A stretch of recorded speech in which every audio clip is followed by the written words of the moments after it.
Hello over there okay, I'm gonna do that again. Hello over there in the mellifluous name of a perfect Savior and most abundant adorer of our souls, Jesus Christ. I hope you're good, I hope you're lovely, I hope you're peachy, I hope you're in a neat bunch. I frankly am wearing a wig, I think that's clear, so I think that makes me in a neat bunch. And I'm wearing makeup as well. It's not really makeup, but like it could be, okay, it totally could be. Using an application, so every so often if my eyebrows bounce like a happy baby, it's an app. Don't come at me, don't throw stones, like just don't do it. But if you want to throw stones, whatever, it's okay. I guess we'll make a stone house out of those stones, just like making lemonade out of lemons. Okay, guys, look, you know, I never really know what under heaven to talk about, and I never get a vakantie. That would be the tantamount of a holiday, but it doesn't matter, because don't nobody need a vakantie when the wicked are like the tossing sea, whose waters bring up mire and dirt continually. There is no rest, thus saith the Lord, for the wicked. So really and truly, when they don't rest, you don't get to rest until such time that Jesus is like, Robert, it's time to chill. It's time to hang 10. It's time to like relax and max out. And it's not yet that time. Okay, so I need to stop fidgeting with the hair and just get straight to the point at this pizzite. Y'all, life sucks. Everything is heavy. Everything is uncomfortable and unfortunate. But you know, like I said, lemonade. That's what we make in a rock house out of stones thrown. Look at me build an igloo in my Antarctic like circle. Because everything is kind of cold. Except it's like boiling. It's becoming summer. I give you 1 September, guys.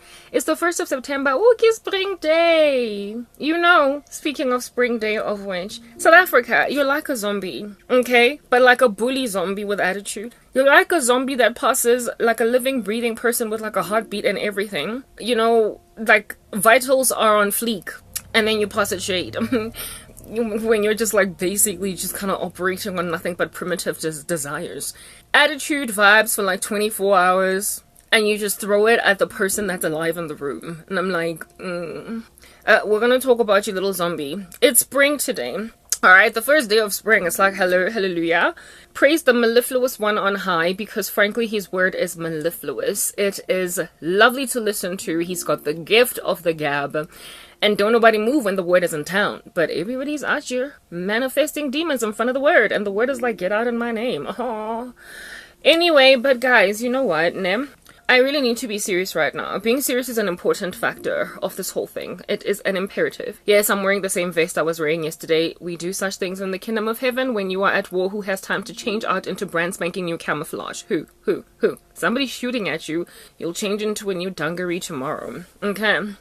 Listen, you guys, everything is uncomfortable, everything is unfortunate, and there is nothing spectacular, especially about South Africa. Y'all, I just feel as if though all of y'all with your, look at us with our bricks. Oh, we got bricks. Stop. I'm gonna throw a brick at you, and then you're gonna understand that bricks is not really actually a brick. It's hollow Norton ash. Moving on. Let's talk about spring. Let's talk about spring, guys. It's spring day today in South Africa. I apologize for those of y'all who are experiencing the entry of autumn. Well, that would be your fall. I apologize. Frankly, I wish I could trade places with you. I prefer once upon a time in my life, you know, rainy summers, because it was just, you know, longer days, less depression. And then I got thrown into so much depression, made to live in a hut that's just teeming at the folds with insects. In winter, in summer, summer, everything is hatching. Everything is out here literally cracking out of an egg. What? Everything is out here going through a whole stage of metamorphosis and then starting to fly. So, like, moths are all over the show, ants are all over the show, spiders are all over the show. And that used to be okay when I had, like, my own apartment and I could, like, you know, hook up interventions against pests in his house. And then I lost everything, and now I live in this little uncomfortable environment that every so often I gotta swat a spider, I got to like burn a moth, put a flame to it, like a moth to a flame burned by the fire. Okay, y'all can tell I was born in 1984. Every so often I gotta doom an ant, and so for those reasons I've stopped liking summer. I also have a cat that gets grubby paws, and so in summer when it rains, sometimes it gets into this environment with its grubby paws and just kind of steps all over the bed, and there's nothing I can do about it. I don't have movement. My life sucks, okay? So I went from absolutely loving summer to hating it, preferring winter, because this environment also has no... That's me breathing. Give me air. Somebody give me air, please. Give me air. ventilation. It has no ventilation, so I'm always breathing my own CO2, and I'm always breathing hot air, and it's not comfortable, you know. I get like a little bit of an experience of what hellfire is going to be like for eternity when people are just inhaling fire. Yeah, I've got like a little bit of a sneak peek of that, and I'm here to let you guys know it's not fun. So how about you get to heaven already? Love the Lord. That's what's good. So I inhale fire. There is fire on a mountain, and nobody seems to be on the run. Oh, there is fire on the mountain top, and no one is running. I wake up in the summer, and there are birdies chirping everywhere. But at the same time, there's a spider, even though I've got arachnophobia. Oh. Yeah, but South Africa ain't running away from that fire, so that's what's good. I'm about to handle some people. Listen up. Yeah, so I don't really like summer anymore. I used to like it because, you know, longer days, it's happier. Everybody's just kind of splashing water everywhere, and it's so cute. And then it stopped being cute because we've got bully zombies for a whole country. Oh, it's a dystopia, guys. It's a dystopia. Oh, it's a dystopia.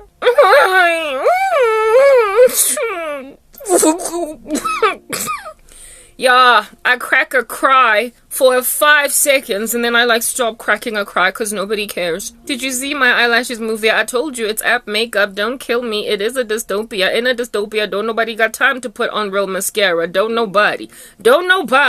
Anyway, yeah, so having loved summer before, and now I prefer winter because there's less insects and it's less hot and there's more air. Just like, it's easier to work out. Everything is just, you know, it works out for my suffering, my persecuted state. Works out better in winter.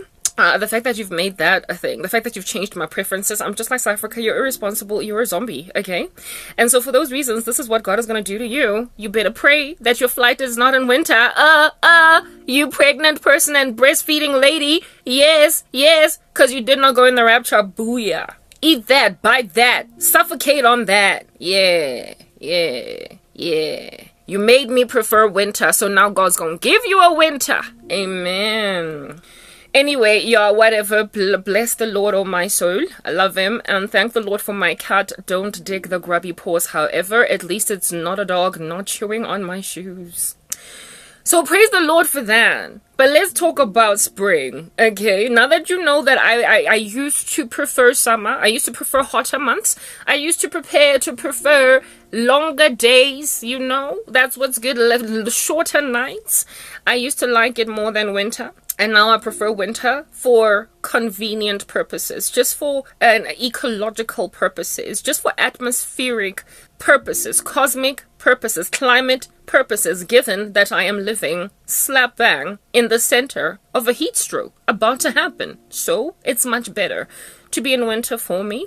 I have a fan that keeps on crackling it up a storm. It is so loud, I cannot deal. But in summer, I gotta sleep with it on, and so forget about a peaceful sleep. What? I'm the kind of person that wakes up when a person just goes in the middle of the night. Nothing keeps me asleep all night long. I sleep very lightly, but I got a fan that's like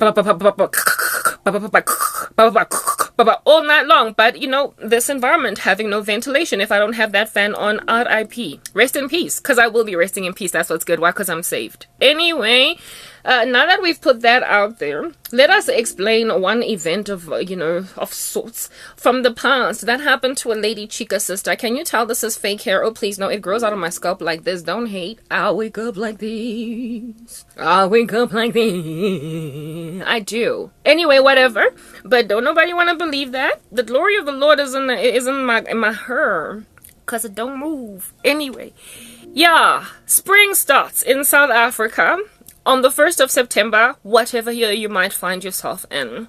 That is where it starts. How do I know this? I went to school once upon a time, you know, guys. Once upon a time, I was totally in grade 2. Once upon a time, I was totally in grade 3, 4, and 5. But then South Africa made a decision to just kind of pretend like I did not get educated, like I was never ever born, like I was never supposed to thrive in society, like I was never supposed to go and grab a purpose and stuff and, you know, do something with my life. So I rock up here and I lambaste them with the fact that I went to school, that's what's good, and y'all are irresponsible zombies that are full of bullying. I'm the one here that's full of life. I've got vitals on fleek, proper. If you hook me up to a machine, it's gonna go dee, dee, dee. You, on the other hand, dee. Flatline vibes, that's who you is, because you was a zombie, but you got attitude. Nonetheless, those tables are about to turn. And I'm about to explain to you why those tables are about to turn. So somewhere in the years of my thriving general thing I was doing out here in these used to be wonderful streets, but now they're dystopian. Now it's entropy. Now nobody recognizes it. Now there's a tumbleweed in that street. Anyway, whatever. Desert vibes be like. I'm seeing a mirage from the past. It's more like a vision of old. It's a premonition, but like a past one. Where I was working at MTN South Africa, that's what's good. I was employed in a telecommunications company as one of its flagrant employees because I was a hot and fiery ball of something nice, okay? I was good at what I did. Can you tell? Can you tell? Yeah. But I mean, like, I'm a pretty girl. I think that's kind of obvious some days. Other days, I'm like, it's not really that obvious because, I mean, what is with the acne? So, I mean, whether or not you're on the fence about my prettiness is irrelevant. What's important is that this pretty face of yours has been lambasted for being pretty and intelligent at the same time. And so I just, like, was encircled by these human individuals ever so often that refused to acknowledge that I get to be smart because the pretty couldn't be denied. Okay? And so whenever I would say stuff, they would laugh at it. I'm like, well, what are you doing? Even when it was like a total fact. What are you doing? I'm about to explain to you what South Africans do, okay? So you can understand that bricks, schmicks, frankly, I'm throwing one at you. Boot print on the face, that's what's up. I kicked you. And I won. Slam dunk. Wing, wing, wing, wing, wing, wing, wing. That's the sound of coins coming out of a slot machine because I hit the lottery. Booyah. Listen up, okay? Yeah, here in last, the pretty chick roaming the Isles of corporate South Africa, I interviewed successfully into a job. That means somebody thought I was worth the while to work that job. But no, I have these colleagues / friends that were like, you were here by mistake. You didn't actually pass grade 1 to matric. You did not do anything at all of value. You've never seen the annals of a university. And even then, even if you were sitting in a lecture hall, you failed. You are here by mistake. Like I just got picked up at a taxi rank and made to sit at a chair, go MTN and start working without an interview. Those were my friends. You know when God extracts you from an ecosystem, making sure that don't nobody touch you ever again, that treated you like trash because they didn't deserve you? That's what happened to me at the hands of ridiculous South Africans that frankly are represented by the sample that is not biased at all of whoever I used to know. South Africa looks like those colleagues. It looks like those former friends. It looks like those random rubbishes. And I will tell you why all of the country is like that, because it is like that. And if you're a South African, you are either a victim. I'm so sorry, girl. Wipe your tears, sister. Remove those tears. Don't nobody care about them in this country. Stop crying. Stop crying. If you're a victim, stop crying. If you're a perpetrator, whatever, I said boot print on your face, I'm on to you. I'm slapping you and I'm throwing your bricks in your face. That's what's good. Brazil, Russia, India, China, South Africa, don't nobody care. Don't nobody care because you got a boot print on your face now. You got a brick on your face now. You got metal on your face now. You're the pinata now. Why? Because I'm the one with the bat now. I am. You're shy, South Africa. I'm going to boot print you. I'm doing it because you deserve it. Okay? So you can't sit there as a South African be like, this girl needs to be more patriotic for aim, for what, for who. I'm living in a dystopia. This is a zombie land. I just live in it. So I ain't got nothing good to say about this. I don't. Anyway, so if you're a victim, hang 10. If you're a perpetrator, you might want to get the step in because, like I said, boot print. Anyway, Mamelane. Herein lies the circumstance in South Africa. But like it's the circumstance I was dealing with. I'm in corporate South Africa, hopping around in there like a kangaroo or a bunny rabbit, embraced as an employee, earning the company some money every so often, stopped being an overhead, so I'm actually functionally operational in that environment. I'm more like a profit center than a cost center. But I've got colleagues that are trying to pretend like that's not a thing. Why? Because apparently, allegedly, it's not okay to be pretty and smart. So, random silly friends, random silly South Africans who do a silly thing, hang with me, please. This is not a vain thing. I'm not here trying to, herald or praise my glory. all up in your grill. I'm trying to help you understand what's going on in South Africa and how judged this silly country is and how it's on its way out. You know, like it's been expelled from a school, but it's fostering, rocking up, pitching in the classes every morning while a teacher is like, but like, weren't you expelled yesterday? It's over. It's only a matter of time before it stops being a whole going concern. Mamelang. So I'm rolling up and down, hopping up and down in there like a kangaroo, like I said, okay? And it's, I think the end of August type establishment thing. And we're all talking about the coming of spring, right? We're just walking up and down as colleagues, however, talking about non-collegial things, just regular conversation. They were more friends than they were colleagues, but they were friendly. We were friends over and above just being colleagues. That's what's good. And then, like, I'm like, oh my goodness, spring is coming on the 1st of September. Spring is coming. And then these bugaboos start laughing. Like, what? Literally, they could have been, like, yeah, I get to burp. Male and female, 7 of them. 7 to 8 of these colleagues of mine that I was walking, like, I remember it was between phase 1 and phase 2, that corridor. We were going back to phase 1 after doing something or coming back from some meeting for the business unit in phase 2. And we were talking about impending summer. And I was like, spring is coming, yay. You know, love me some spring. It's so awesome. 1st of September, yay. It's the beginning of spring. I said something along those lines. Along those lines, okay?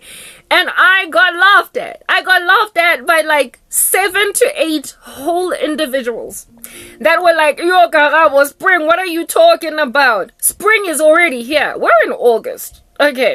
And I'm like, guys, get August. It is August. This is the month of my birth. And I am known as a winter baby. I've always been a winter baby. Even my teachers in school knew that I was a winter baby. That's actually how I memorized the seasons. I know that winter begins at the beginning of spring because I know that the month of my birthday is the last month of winter in South Africa. Because that's how I study through mnemonics. Do you understand?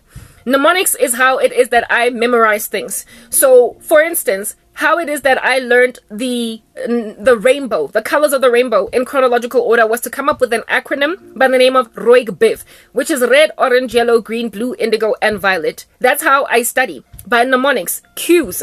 I come up with poems to remember things that, you know, would otherwise take forever and a day for me to just like bank in my brain.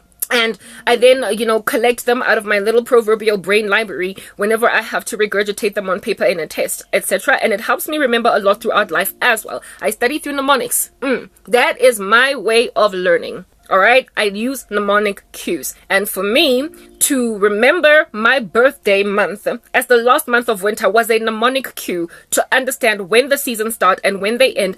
I did this all the way back in grade like 5 or 6 or something when we were being taught the seasons. And I never forgot because of that mnemonic cue. It was linked to my birthday. All right, a teacher in primary school, it wasn't even grade 5, guys. It was even much younger than that, like a lot younger, perhaps like grade 3 or 2, like very young when they teach you seasons, etc. And it was using my birthday as a cue that enabled me to remember the seasons that I might not step on out of it. I also learned the months of the year, which ends on the 30th and which ends on the 31st. I learned them with knuckles, you know, like January is the top part, February is the bottom grooved part. I can't use the other hand, guys. I'm using it to hold my phone up. So January, February, March, April, May. So January ends on the 31st, February ends on the 30th, March ends on the 31st, May ends on the 30th because it's inside the groove of the knuckle over here. And August and July both have got the 31st. Both of them are the 31st because you move on to the next knuckle and it's the raised part. This part over here. These are called knuckles, right? Whatever. This part, this raised part at the end of one hand also is the beginning of the next hand. So July and August both have 31. They both end on the 31st of the month, and then every leap year, which is every 4 years, then the January, so what does this, February ends on the 28th, and then on the 29th if it is a leap year type establishment thing. I know which year is a leap year because I was born on a leap year. I was born in 1984, so I literally can never ever miss a leap year because it's linked to my age. These are the mnemonic cues that I utilize, right? These are the mnemonic cues that I utilize in order to survive insanity from rando. So next year is a leap year. Why? Because I am turned 1980. Let me think. 1984. Is it a leap year? Let me think. 19. Okay, look, I'm not going to calculate that, but I tend to remember these things based on that. I don't even have to Google it because it's what I am grabbing out of my brainio in order for the life of me to remember stuff. That's how I have studied all throughout my life, and I still study to this day that way. So if you bring me an acronym, I'm happy with it because that's how I learn. You don't get to hook up a person that's been an academic all her life. Like all her life. She's been an academic all her life. I've been studying, and I don't do 20%, I don't do 30, I don't do 50%. I get 80, I get 85, I get 90, I get 95. That's how I pass. You don't get to grab a child of that nature that grew up into an adult of that nature all the way into university. Do you understand what I'm saying? And then claim that she is wrong. When Nyanshaya, guys, Talang Nyanshaya, Katsutuwe, or something, please. I can't leave this thing open because next thing you're coming in here with a bird. That's what's good. Yeah. So herein lies the sister girl. Ne, I've been passing very well all throughout my life. Basic things that a lot of people never feel like what's going on. Cat, please just do what you want to do. I don't have time for this. Ish. Basic things that people used to fail, I passed, okay? I studied even mathematics with mnemonics. I studied science with mnemonics. Everything was a mnemonic cue. It was my study methodology. Do you understand what I'm saying? And I passed really well. So you would have to go back to primary school, high school. You would have to go to university and disagree with my lecturers, disagree with my teachers, disagree with the education that they gained that they might teach children, that I was wrong. Because herein lies the deal. Y'all average randos are chilling in the center of the normal distribution. I used to slay you in school. You just did not know me in school. But you're the dude that I used to slay in school. You're the chick I used to slay in school. It could not been denied. Because that was school. But now here it is that we're in corporate South Africa, and don't nobody see my academic transcript. Don't nobody have my report cards from school. And so for those reasons, people are trying to pretend like I'm not intelligent. They're trying to pretend like I just by mistake, happened to be here working at this particular organization. By mistake, I got the promotion that I got. By mistake, I grew as quickly as I did. By mistake. My eloquence, my gift of the gab, the gift of oratory that I've got going down for myself, like, no, that's not enough. Karabo. There are a whole bunch of people that can speak for themselves. You just went to a Lani school where you can twang a whole bunch. Your English, you roll it on your tongue. So for those reasons, it has nothing to do with the fact that you have a grasp on language, on literature, because you're smart. That's what's good. So it didn't matter that I was well spoken. It didn't matter that I just so happened to have been approved and agreed upon by those who were in a position to promote me. I don't eat bosses, that I was actually good at what I did, that I just mistakenly found myself. I happened upon jobs because whatever, like proper, or nepotism, something got me there, not my own skill.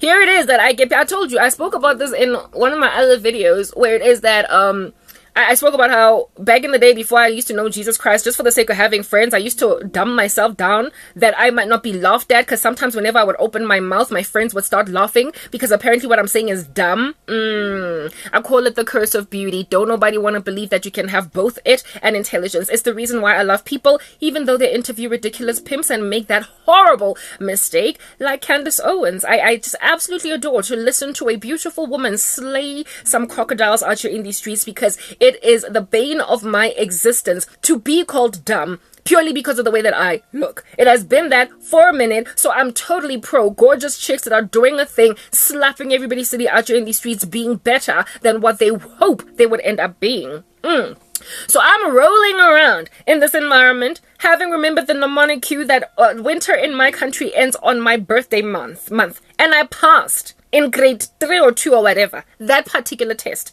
And I've been talking like that all throughout my student life, and teachers agreed with me. They did not be like, Karabo, don't say that in public. No teacher ever corrected me upon confirming or reiterating that which I was taught about the seasons. Something you learn at a very, very fundamental, rudimentary year of school. That's what's good, you guys, okay?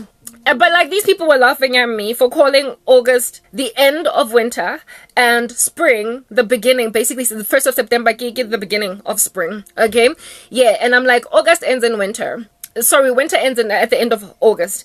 And then they laughed at me. I was like, guys, but I've always known that I'm a winter baby. And then they started to make a joke out of that. Like, I properly kid you not, if those people were listening to me today, and I'm pretty sure that they're not listening today, but they will one day listen to me. They made a joke out of the term winter baby. Winter baby. Do you understand? All the way up until I lost everything. All the way up until I got fired without cause at MTN. All the way up until I started to get thrown, into persecution. This thing that has lasted an entire 9 years. Alright? All the way up until that point. People, whenever they would see me, that crew of friends or / colleagues, whenever they would see me, they'd be like, hello, ha ha ha, winter baby. Hello, ha ha ha, winter baby, like it was a joke. Why? Because I insisted that I'm a winter baby. Why? Because I was born in August.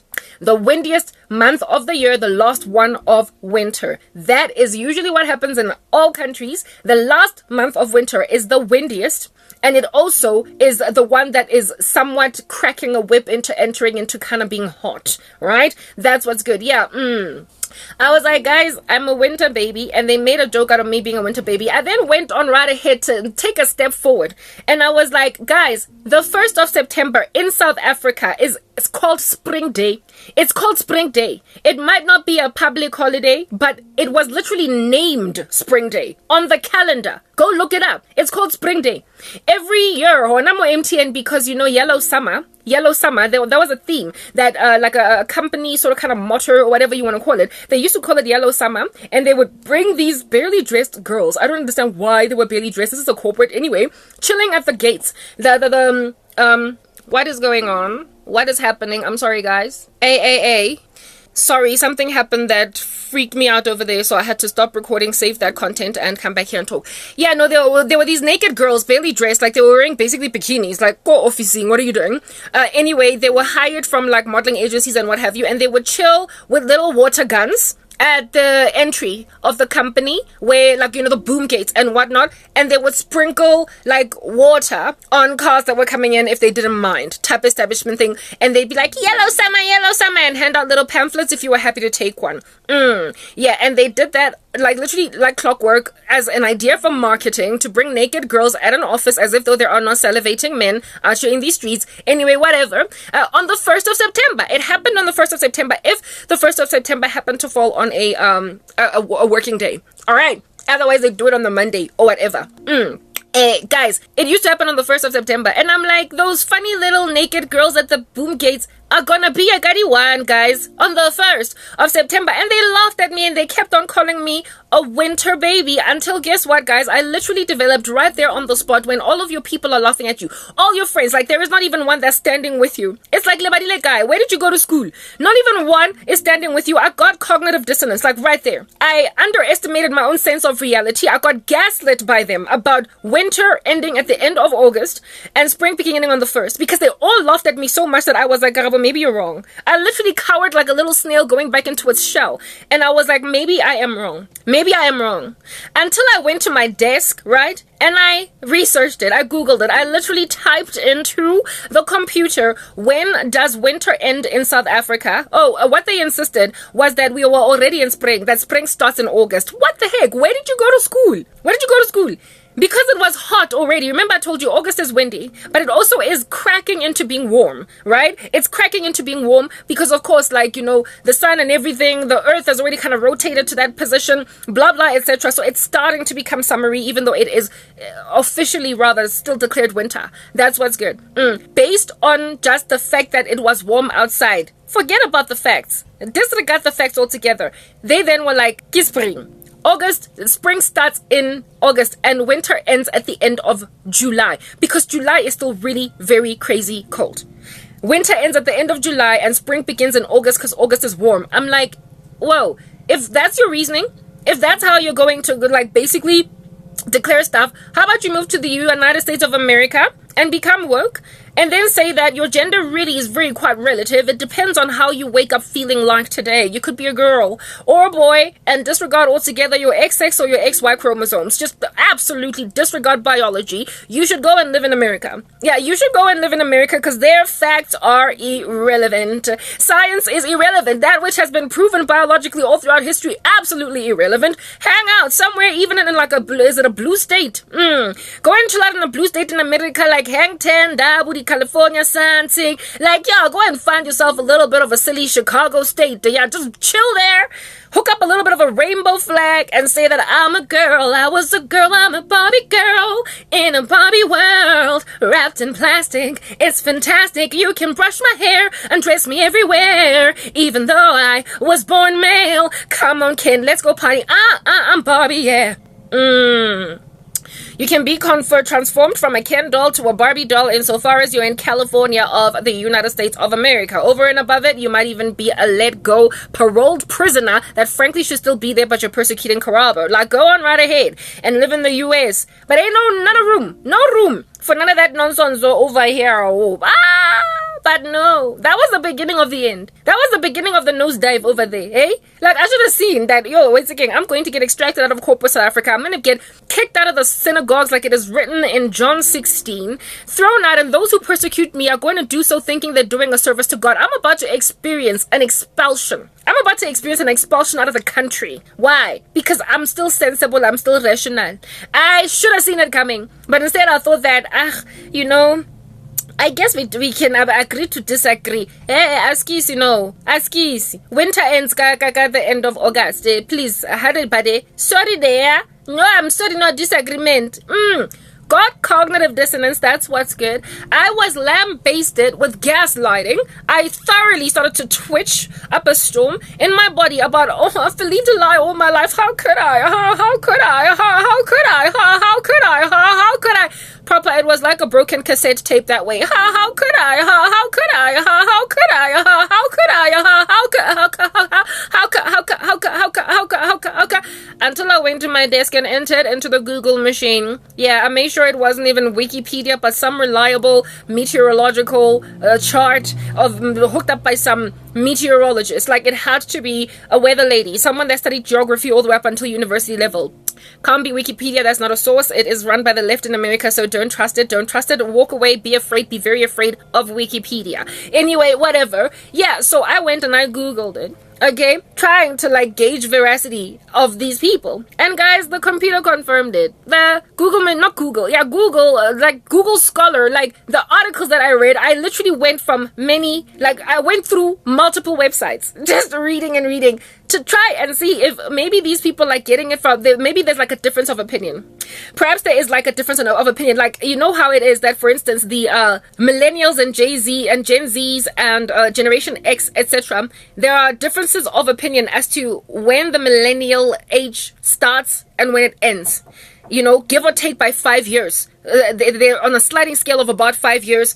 Some people can fall either into the category of Gen Zs instead of millennials because they were born around maybe 2000 and what is this, 1999, 1998, etc. So it's uncertain as to whether or not they're Gen Z or millennials type establishment thing. Similarly too with people born in 1980, 1979, 1981, it is there are some people who say that they are Generation X, others say that they're millennials type thing. Yeah, I thought maybe it was something like that, where on a sliding scale not everybody agrees. There is a difference of opinion at the beginning part of the millennial generation and at the end part of the Gen Z generation or the millennial generation as to where they actually fall. I thought it was something like that. That I thought South Africans were divided on when winter starts. I thought they were divided because some believe it's August, others believe it's September.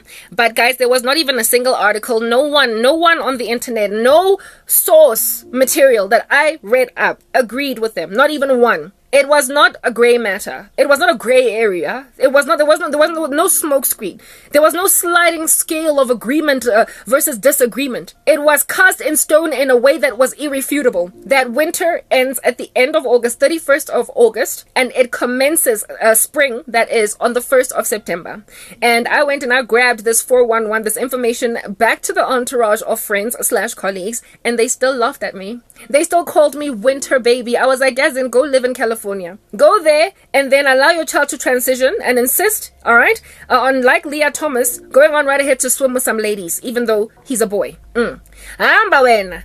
Join Olympics and go and lift weights as a man and then win the competition by I don't know how many thousands of points above the silver medalist. Yeah, because you decided that you're going to be a girl today. That's what's good. Yeah. And then compete in sports. Do that. You go to Babylon. Go to the country that disregards facts as facts. Because South Africa, you have become the Babylon of Africa. You have become the crazy country of Africa. You have become the woke district of Africa. You have become the namby-pamby Dumbo baby that does not even stop crying when given a pacifier of Africa. You have disregarded entirely your roots because you have inherited all manner and kinds of rubbish of countries that don't make sense and made it your bread and butter. You are neither hot nor cold, and because you're so lukewarm, God is going to spit you out of his mouth. You don't have a set value. You don't have an entrenched set of values anymore. You don't have guns that you're sticking to. You don't have a story that you're sticking to. South Africa. You're flaccid, you're fluid. And this is what the Bible has to say about you. You are tossed where over there, to and from, by every wind of doctrine. You are untrustworthy and you are unstable in all of your ways. When you pray, you don't even believe that the Lord is going to give you what it is that you ask for in prayer because you are not to be believed or taken seriously because you are unstable in all of your ways, according to God's word in the book of James. You have taken heed to seducing spirits and doctrines of demons. Everybody sways you left to right. Whenever somebody's like, woo-woo, you go woo-woo. Whenever somebody says guam guam, you go guam guam. You don't hold to something. You don't hold to anything that is being a gavel put down, gah, on your doorsteps. You don't hold to anything at all that you call a virtue. All of your former virtue is out the window. Everything goes for you, which is the reason why you are the biggest and baddest experimental hub in all of Africa for a country. Everything goes. Mzansi Afrika. Do you understand what I'm saying? Afrika de suit. You have gathered for yourself a great number of teachers to teach you what your itching ears want to hear. So your primary school teacher taught you that winter begins at, ends July. Your primary school teacher was like a woke teacher chilling in the United States of America public school system, busy out here bringing drag queens to teach children an alternative sexuality. That's what's good. And then yelling at children in the United Kingdom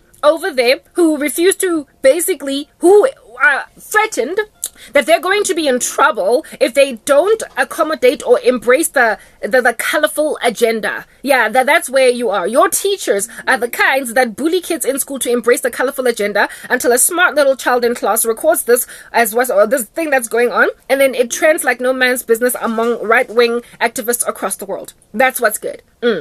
You are flaccid, you are fluffy, you are tossed to and from by every wind of doctrine, and so therefore you are untrustworthy. The fact that back that day you refused for said beautiful Karabo to also be smart and therefore verify a fact. Even when I fact checked, you refused to believe. And guess who's got beautiful feet? Guess who's gorgeous out here in these streets? Christians. We've got real life, we've got real beauty, we have got real Jesus. That's what's good. And we're out there trying to correct some stuff and telling people what is rather true. But because just like a typical Christian, we are on a narrow road that leads to life that few people find, we're violently outnumbered. People therefore imagine that insofar as you can gather in your mellifluous numbers, your caucus of insensitivities, just hordes upon hordes of you, against a fact, then that causes that particular fact to start being shaky, to start, inspiring cognitive dissonance. That particular fact ceases to be, and so you can gaslight the living daylights out of that fact being true, and then you muddy the waters with your relative truth. Muddy the waters with your relative truth. So you gave me gaslighting vibes. You gave me cognitive dissonance. Do you understand what I'm saying? You made me second guess my own reality and the studies that I encountered, despite having been, wait for it, an A student pretty much all my life. So I was the passing girl. Yeah, I was never the kind of kid to sit at the back of the class because I was one of those irritating children whose teacher wanted at the front because they liked to stare me in the eye when they taught because they knew I was listening. That's who I was. Ambanyobuza Mrs. Peters was accounting in grade 8. Where is it I used to sit in her class? The one that used to call the kids that used to fail accounting rubbishes? Yeah, I used to sit in the front. She chose me to sit in the front and said I had an Irish accent. Who does not love Mrs. Peters? If you went to Sir John Adamson High School, shout out. That's what's good. I was that annoying girl. I would irritate the living daylights out of you, eskolweni. Mingpasa. So, I mean, was Mrs. Peters right? Was Mrs. Peters wrong? Sorry. Mrs. Peters calling all of the people, basically the entourage of human individuals that were encircling me, rubbishes. That teacher used to call kids that were underperforming in school rubbishes. Rubbishes, okay? So basically the rubbishes are the ones that are right now. That's what's good. The rubbishes are the ones that are right now. And the kids that used to sit in the front of the class because the teacher could only look at them in the face when he taught or she taught. Now they're the wrong ones. They're the wrong ones. He says it wrong. Alright, guys, in this thing going on, I see it. I identify it. I look at it with a very sharp eye and I hit a bullseye. I discover. I found it. I don't agree. I don't agree that winter commences, or rather winter ends at the end of July. I'm gonna have to beg to differ. I'm gonna have to beg to differ because that's what we need to do as Christians all the way up until the Lord God Almighty grab the church. We're gonna beg to differ. There are only two genders, or America, take it or leave it. We don't care. Only two genders, marriage is between man and woman only. Take it or leave it, but we don't care. We're holding on to it even though we're outnumbered. Drugs are wrong. Can't take psychedelic to go and attach to Jesus or some God in your own imagination. No, on that day you are under pharmakia, and frankly you are an abomination to Emmanuel. There's no right way about it. So drinking or smoking it up a storm with marijuana because it's legal in your state does not matter. Or in the eye of Jesus, it's still drugs. You are still entering your mind. You are still not sober, and on that day you are not appreciated in the kingdom of heaven. Depart from the Jesus. He will tell you to walk from him, worker of iniquity. Yes, understand that fact is fact, Fact is fact. It sits around, blow my ring in your chair, making like a flower. It just sits over there, even though you deny it. The truth is absolute, brother. The truth is absolute, sister. Take it. If you don't want to take it to you, me, I don't care. Oh, one day I'm going to be vindicated. So, it's gonna happen. It's gonna happen. It's gonna happen. The Bible says there, commit your way to Jesus, and he will do this one thing. He will make your righteousness shine like the dawn, and the justice of your vindication like the noonday sun. It's gonna happen. It's gonna happen. Take it all. Jesus is gonna come and say, hey, South Africa winter end at the end of August. Take it or leave it. I don't care. Understand that you don't get to go and twist the fundamental truth and make it your own liking. Go and just manufacture your own truths. On that day, it's not a truth. It's an opinion. You are sitting on an opinion that August is summer. August is spring. Yeah, it's an opinion, brother. But I'm coming here with a fact. I'm coming with a fact of days. That's what's good, oh. And I make it clear, that August is the end of winter, oh. And spring begin at the beginning of August, of September, oh. But you won't believe me. I don't care. Depart from me, because you have not loved the truths, but I've taken pleasure in your unrighteousness. So depart. I will send you strong delusion, so you can believe in your winter that ends at the end of July. Go on right ahead and believe in your winter that does not at all exist in August. Go on and carry on with your spring that commenced at the beginning of August and see what's going to happen to you in eternity. See what's going to happen to you. Anyway, whatever. So these people went on right ahead to disagree the living daylights with me, until I gave them the facts to back up what it is that I was saying, and they still laughed at me. They still rejected the truth. That's a reprobate generation right there. And those people are a representative sample, no bias at all in it, of South Africa. People who are taking some of the biggest and baddest and brightest of its gems and putting them in squalor, in lowliness, and expect their nation to thrive. Mamelang South Africa. Just in the same way as you kicked me out of corporate South Africa, made me broke, do you understand? Like a leg. Just as you did that abomination. Yes. All in the name of I'm dumb. All in the name of I'm wrong. All in the name of I'm mistaken. All in the name of I don't matter. All in the name of there's more where they came from. Guys, you know what? Herein lies the normal distribution, okay? I used to absolutely adore my comp maths lecturer at Wits. I loved him because he was a Christian. Absolutely wonderful man, okay? He used to try and slide into the DMs of the students like the gospel without looking like he's evangelizing. So I'm grateful that he did that. Even though I wasn't born again, he made me think. He made me think real hard knock. He used to say that the normal distribution is evidence of God. It's evidence that there is a justifying force in the world that is keeping things in a balanced state so that they don't get thrown off their chart, off their bonkers, off their rockers or whatever, and so therefore be just chaos all over with no order. There is something balancing things out. And he's like, the normal distribution is evidence of God. He used to say that like proper in a lecture, and I'd be like, what a nice guy. Oh man. Anyway, whatever. So that was a really great lecturer. And his reasoning was along the lines, was using the normal distribution. Basically, everything tends toward a lot of things in nature. A lot. Like God's fingerprint is all over creation, guys. The Fibonacci sequence, the pi, constant, the seasons that come and go, and predictably the weather remains more or less what you expect it to be each season. Like, there is just so much in nature evidencing God. His fingerprint is all over. The shape of the atom that looks like the orphaneme angel, and the fact that the atom looks exactly like our galaxy, the Milky Way. If you look at the center, the sun of our galaxy, it is like the nucleus in an atom, and the planets are like whirling protons all over the show. Guys, it's hard not to see it. And the atom of which, like I said, it looks like that wheel described in Ezekiel that has many eyes in it rolling all over, and in the center there's one big fat chunky eye. It looks like an atom. It looks like our galaxy, the Milky Way. And if our whole bodies are made up of atoms, it means that the ubiquitousness or the omnipresence of God is inside our bodies, because it looks like the shape of one of God's favorite living creatures, which is the orphaneme that is around the throne of God. It's like, whoa, booyah! And that structure, that shape, was described way before science discovered an atom. An indivisible atom, which is at the very beginning point of all things. Nothing that is out here in these streets, not even your breath, does not have an atomic structure at its very foundational level.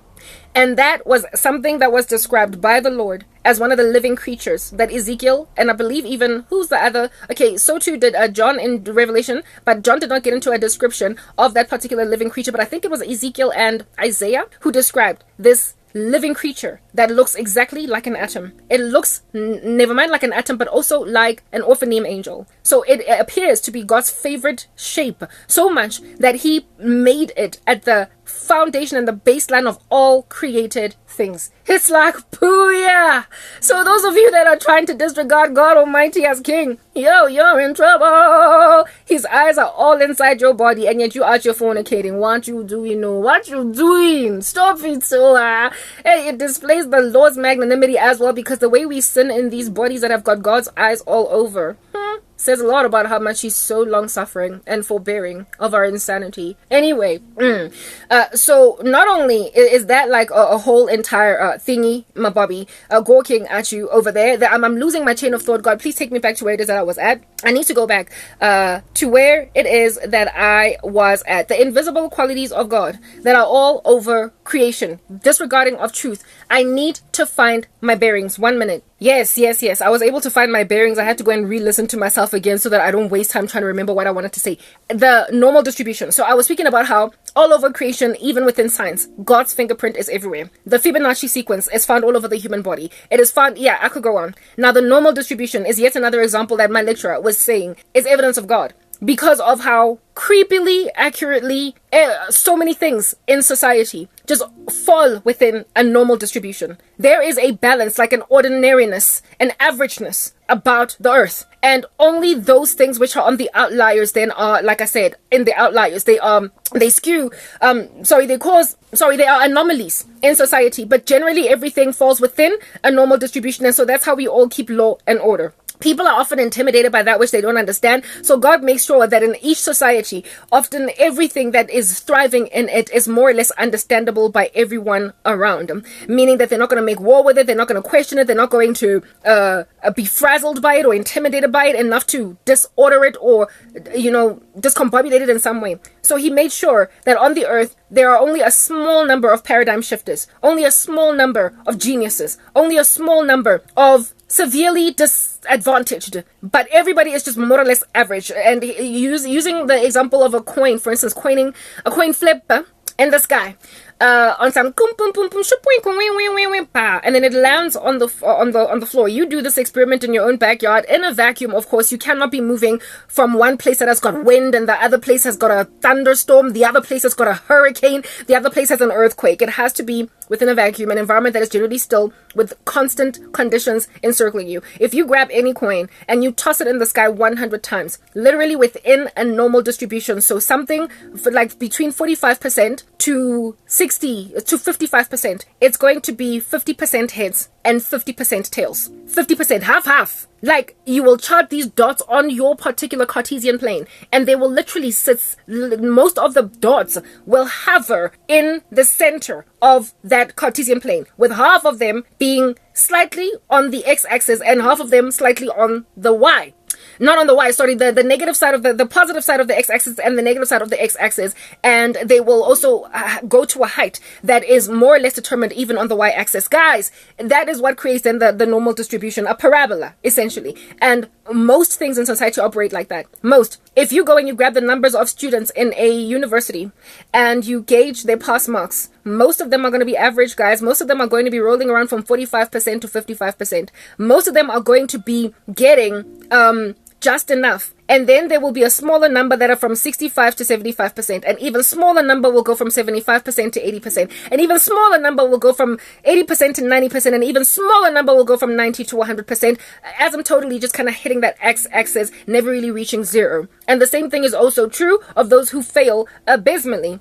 Most of the students are going to be hovering more or less around the halfway mark, unless the stats are skewed for whatever reason. If it's like a violently tough subject like actuarial science, then indeed, because it is so hard, it is not expected for the average man to get it, because remember, it is the subject of genius children. So the graph will be skewed. It will not follow a normal distribution because the course is hard. However, if it is a relatively easy course or a doable course with not too much number crunching like psychology, the pass mark, the rate of the pass statistics will generally hover within the normal distribution because of the difficulty level of the course. Not everybody can do complex mathematics. Not everybody is a theoretical physicist gawking at you. They chill on the outliers of the normal distribution. Now let's grab intelligence as a constant that we are measuring here.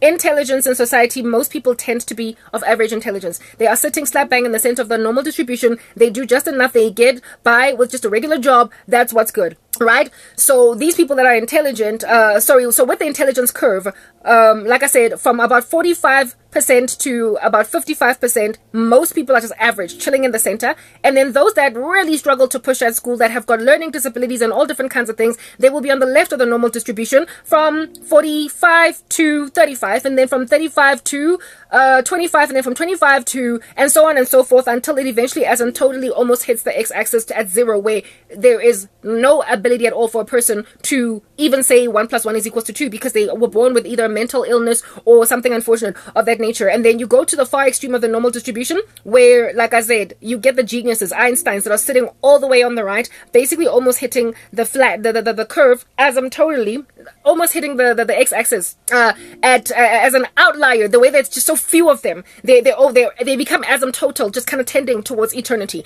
That's what's good. So in any given society, there will be few geniuses, few really struggling learning disability people, and then most people will just kind of hover around in the center, and then there will be those on a sliding scale that just kind of, are below average. They are more in number, the below average, than the incredibly challenged, and so on and so forth. I could go on, right? So now if you go and you grab the people who are on the far extreme of this particular normal distribution, who are geniuses, like your Einsteins, etc., those guys, because they are so few in society, you can therefore expect in any given university that they will not make up the majority of students, meaning that these are the students that are taking hard subjects. These are people that are studying actuarial science. These are people that are studying advanced applied mathematics, and so their lecture halls are not teeming at the folds, brimming, and even then the pass mark is not that high. So those are the graphs that will be skewed. Why will they be skewed? Because the original intelligence graph was already they were already sitting on the outliers.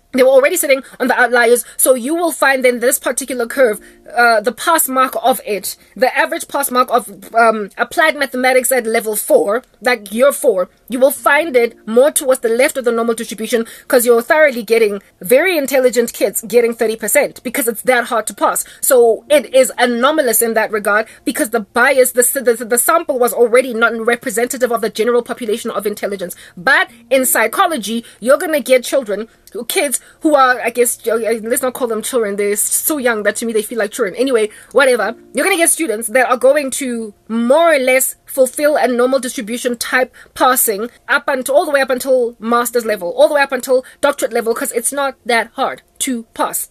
It is not that hard to pass. And so, that whole thing evidences some balancing force in all of creation. There is something that is making sure that humanity generally stays within a neat bunch. That's why societies are able to maintain a hegemonous peace within their ecosystems where they live for seasons, like very long seasons, like extended periods of time. 400 years it tends to be more or less the normal distributive number of how long empires last. If you think about it, like it's been like this number 400 that is all over the Bible, where kingdoms stay sort of kind of peaceful, or a particular status quo is remained.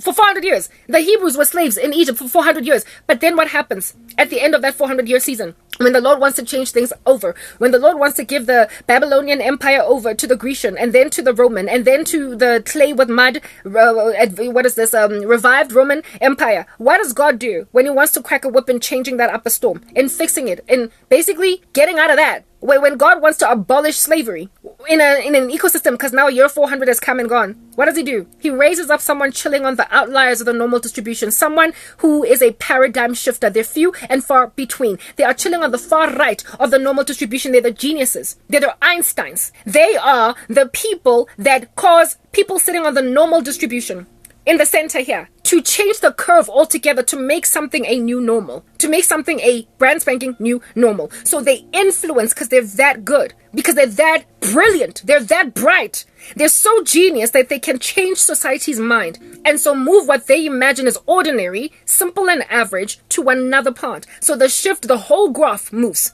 The whole graph moves, but still the society is still within an average space. It is still operating within a normal distribution, but the person that has shifted this paradigm is someone that was chilling already on the far extreme of the normal distribution. So industrial revolutions of this world that moved people from one way of operating to another were sparked by who? Geniuses in society. Now we have got an AI revolution that is coming. Who's doing that? Tell me, who's doing that? It's all the big, fat, chunky brainiacs of the earth that are sitting on the far extreme of the normal distribution. The actuarial science students, the ones who were admitted into very tough to get into courses at university. It is all the big minds of the world. It is Mark Zuckerberg. It is Bill Gates. It is, who is this Okima Bobby that is from my country? Elon Musk. They're the ones that are moving everybody over to the singularity. Yeah, artificial intelligence, even though they keep on warning against it. There are many other people whose names I could name, but really I'm not good at names unless I mnemonically make a decision to remember them. I told you I studied through mnemonics. That's what's good. So when then you are chilling as an average Jane or an average Joe in the center of the normal distribution, you understand? And then you try to like fart and pee and poop and spit on somebody that is on the far extreme because they're outnumbered. Understand? They're going to win over you. They're going to coup you. They're ultimately going to be enabled by God to do exactly what it is that they were supposed to do. They were born to shift a paradigm. Moses was born to shift a paradigm. He had to live in Pharaoh's household at the beginning of his life, following which he then was raised up to take the people of God out of the land of slavery and into the land of flowing with milk and honey. There was initial what? Resistance. Why? Because there is always resistance to change. Okay? And so the Hebrews passed him shade and were like, but who are you? Who do you think you are? Whenever a person is chilling on the far extreme of the normal distribution, on the right, I don't eat, genius, raised up by God so that one day he would transfer a paradigm from one place to another. They will be hated at first. They will be spat on at first. They will be ostracized at first. They will have a hard knock life until they win the people over and then move them to where they need to go. And Moses did that not single-handedly. He was like, I'm stuttering. And so God gave him Aaron, but for the larger majority, he was the one raised up to do such a job as that. Outliers. And even in the wilderness, he was still an outlier. He was still the genius that people refused to embrace and accept, even though it was clear he was called.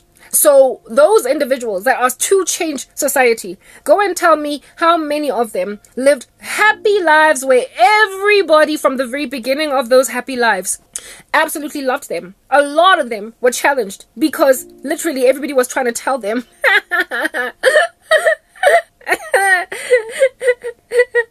that August is spring.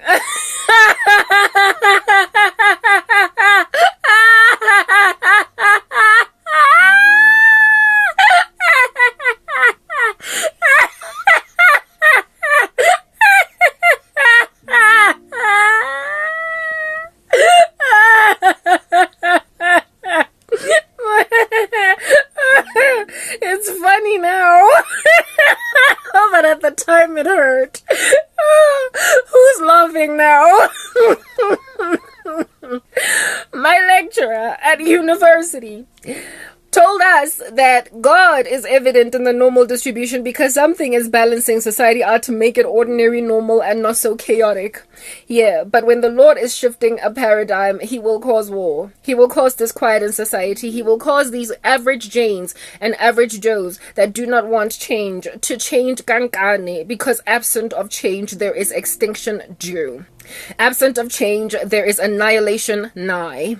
And so for those reasons, you are going to do exactly what it is that Moses has been sent to do in your life. You're going to follow him out of the land of slavery and hover around in the wilderness for 40 years. He's going to look over Canaan, land flowing with milk and honey, and then the youth is going to enter and take the land because that's what God intended to do. You don't just get to say, no, thank you, I will pass. You will die. You will be extinct. Literally, it is the equivalent of survival of the fittest, just without the acknowledgement or regard or respect for Charles Darwin because he was a fool. But it is about, like, take it or leave it. It probably gets to a point where it's take it or leave it. And South Africa is chilling in a plane as a bully zombie. Yeah, that's what's good. Trying to leave it. You with your winter that ends at the end of July and your spring in August. Take it to you. Take it. You can have it to you. I told you there is fire on the mountain and nobody seems to be on the run. Oh, there is fire on the mountaintop and no one is running. I've been warning for a minute. But like you sitting, literally anticipating that let's say ifi, because BRICS is happening and America is shaking in its pantyhose over BRICS, allow me to communicate to you what's going on with your BRICS. So allow me to help you understand South Africa that it's over. Brother man, sister girl, no, it's finished. It's over. Oh. You might be sitting where you're sitting, flapping like a fish outside of the ocean, trying to breathe, oh, but you are about to die. Like the kicks of a dying horse, so that's you kicking it, you are forceful, eh? Give up, oh! Throw in the towel, you want to live or not, see? The Lord has given you blessings and curses. Death and life, eh? Choose life, eh? Choose life! But you don't want to do it. I don't care, oh. Eh? Me with my bouncing makeup, or we get out and go and live in another country before they destroy you. Eh, they will destroy you. South Africa's over. Last night when I was working out, I saw the South African flag burning in a vision. I was like, yo, man, I need to exercise and finish my workout. I don't have time to focus on this country. Eh, I'm done, no. Born in the wrong environment. But you are busy telling me that I'm not a winter baby, laughing at me, making it a joke. Eh? They thoroughly made an anecdote out of the fact that I called my birth month winter. They made a joke. They would know this. Nebampisa winter baby, guys. Winter baby. Winter baby. Until you Google it, you look it up, and you will know that in South Africa, summer begins. The month of summer does indeed begin.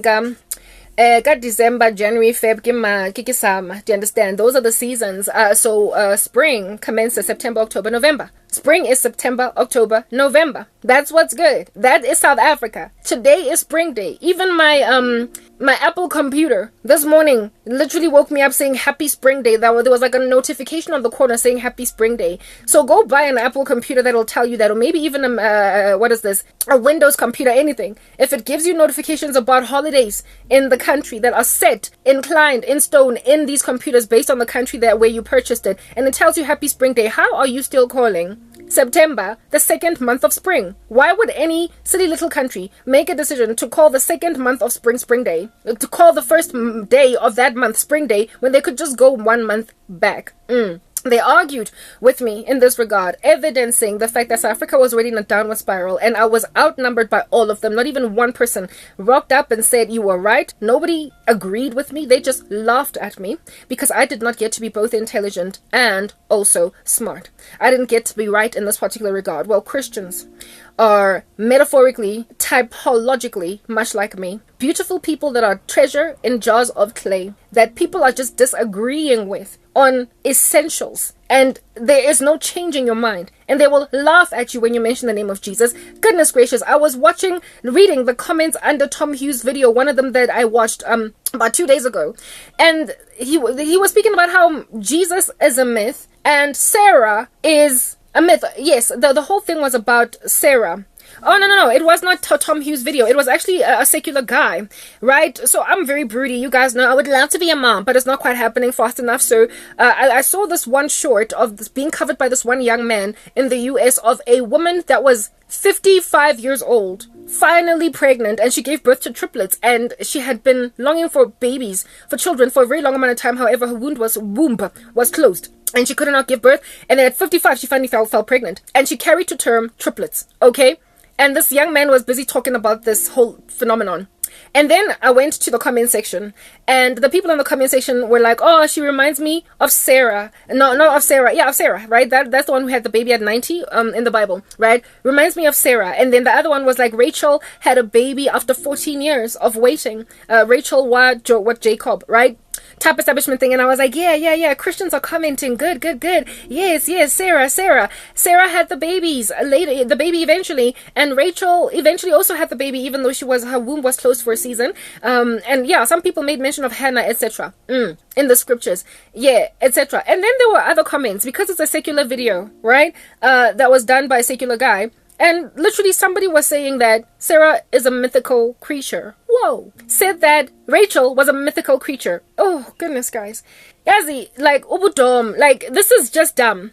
Like, to go and say that, I've read some people saying that Jesus was a mythical creation, like a myth, as in he never existed. How in the world are you going to just, like, say that? That's the kind of stuff that all cause embarrassment. Like, don't say that in public. It's one thing to reject Jesus as Messiah. Do you understand? But to say he was never born, not even the Jews who reject Jesus agree about that. They don't believe he's a fictional character. They know he was around. They just don't care to embrace his message. Like, the fact and the veracity of Jesus's life is in history. It's been journaled. It is in text, historical text. It is a provable existence. He actually lived. These kings written off in the Bible actually lived. They ran entire empires. If you read the Bible, you will find basically the map of the world. Many of the countries that have been renamed were in the Bible and are recognizably exactly where it is that they were at. For instance, Iran used to be called Persia, but it is known 100%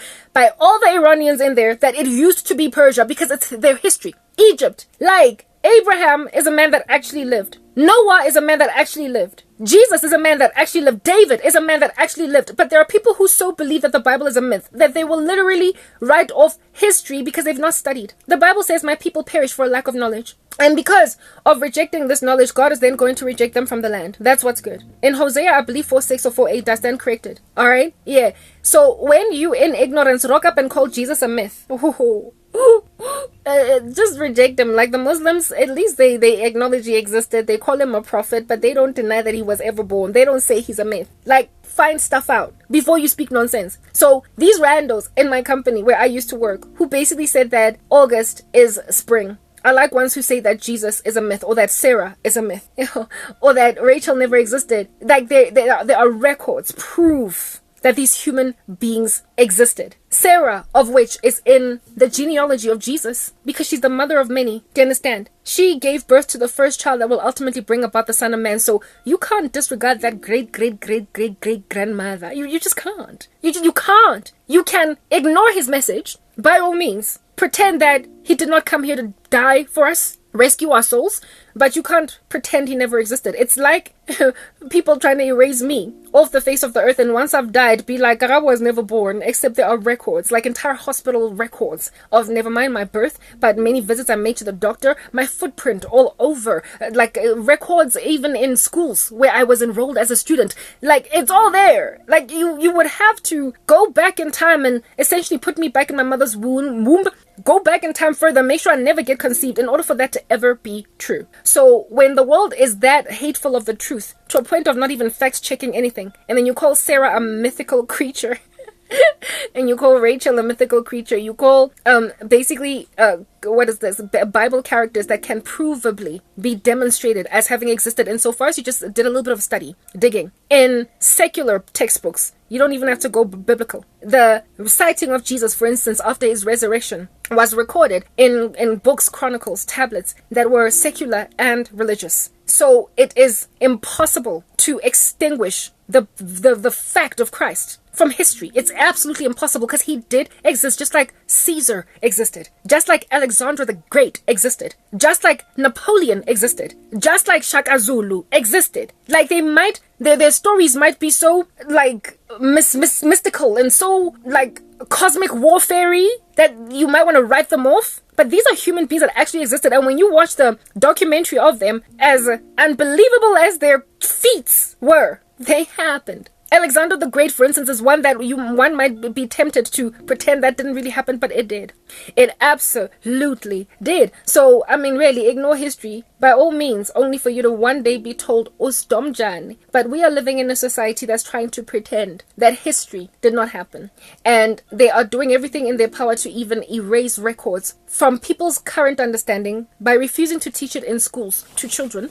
So these kids can grow up believing that this never happened. The Lord has shown me so very many times that in the millennial reign, there's going to be a record setting straight of historical accounts of things that happened. Real heroes that were written off in history as villains and vice versa. That record is going to be set straight. So how history actually came to be, how the ultimate culmination of things came to be. There will be thorough understanding as to how it all truly happened. So kids are going to be educated the right truth in schools in the millennial reign of Jesus Christ. So those who believe that Sarah was a myth, there's about to be a forced curriculum, as in a compulsory curriculum in the millennial reign of Jesus Christ, explaining the genealogy of Jesus all the way back to Sarah with proof that is undeniable. That kids this time around might not be deceived, because it's a time coming where the devil, who is going to be, the devil is going to be put in the ground, in the abyss, in chains for 1,000 years, and so he will not be able to deceive the nations. So kids are going to be taught the right curriculum. For 1,000 years, that's going to be a thing. However, before then, people are going to be looking at Christians as whatever, you goody two-shoes Sandra D,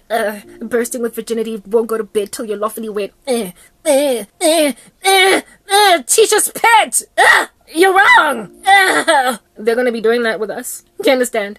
Because they don't want the beauty and the glory of treasure in jars of clay to also be right, to also be smart, to also be the kid that passes in class with an A, to be chilling on the outliers of the normal distribution. Now, redemption is also similar to the normal distribution. And the Bible made it clear. The Lord said, we are born dead in trespasses and sins, and in sins did our parents conceive us. That most people are very frankly never going to choose him. That the road is narrow, that leads to life, and few there be that find it. And that to enter into the kingdom of heaven is a striving. Do you understand? And most people are just lazy, they're lethargic. They don't want to strive. They don't want to find out beyond that. And also the Bible says that no one can come to God unless he draws them.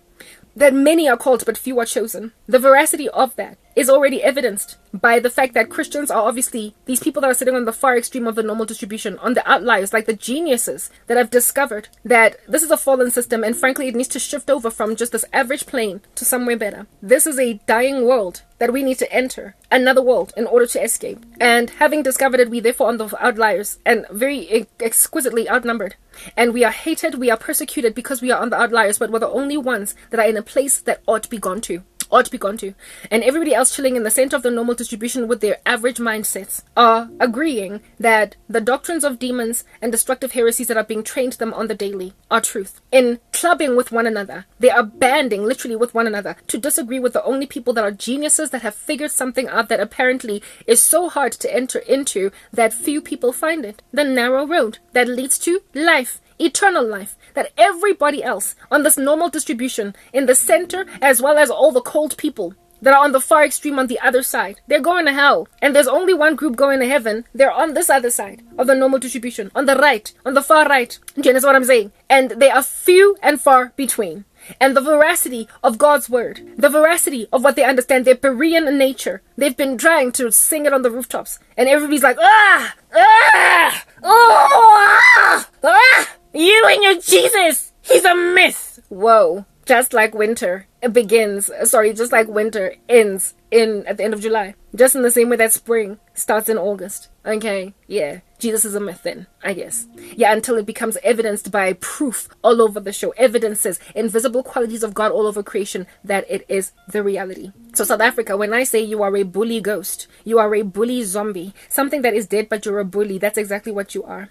My family members have reduced me to a domestic servant, and I've taken it in my stride because I want peace. That's exactly what I am. I've been belittled in the worst way. Just this morning, there was a heap of clothes waiting for me to go and hang more washing. Because I'm the new domestic worker, given that the old one either left or was fired. I don't know what happened over there. And this is something that I'm just taking one step at a time. Every day, it offends me, it hurts. But, we need to overlook offenses as Christians, turn the other cheek, because really it's much better to live at peace with those that are in your environment than to be constantly striving with them. So I get to complain, or I'm not a helper, I'm not a domestic worker woman. I can talk, I'm not the thing that you're trying to make out of me, but that's just the thing that South Africa has done by loving witchcraft.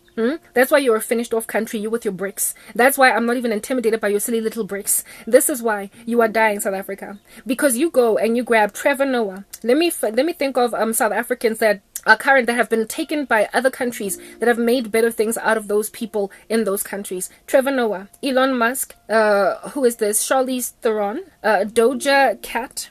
Who else can I think of that is a South African that is very prolific, well known across the world, that has moved to America? That's what's good. Yeah, well, South Africa, well, what you've done is the equivalent, what you've done to many of your geniuses in the country, what you've done to many of your biggest and baddest and brightest, because you love witchcraft, you have ripped out of people's lives, careers. You have taken people out from the society that they might make a better thing out of your country. They would have been paradigm shifters in your country. In other words, made your nation a better thing. These power cut crises that you're experiencing. Just this morning, even our solar panels were dead. Not solar panels, sorry, but even our electricity was gone because there was a power cut for 24 hours. And in the night, the thing that charges electricity for us to continue to get it when there is no sun, it's electricity. And so because it was gone all night long, 24 hours, there was a power cut in my neighborhood type thing. The power died in the wee hours of the morning, and I knew that was a thing because I told you I sleep with a fan that's like go all night long. So the fan went quiet. It's become like white noise to me. I no longer even wince at the sound of the fan. The fan went quiet, and it also got quite hot, and that's how I knew that the solar power is gone. Like the battery is flat because there is no electricity.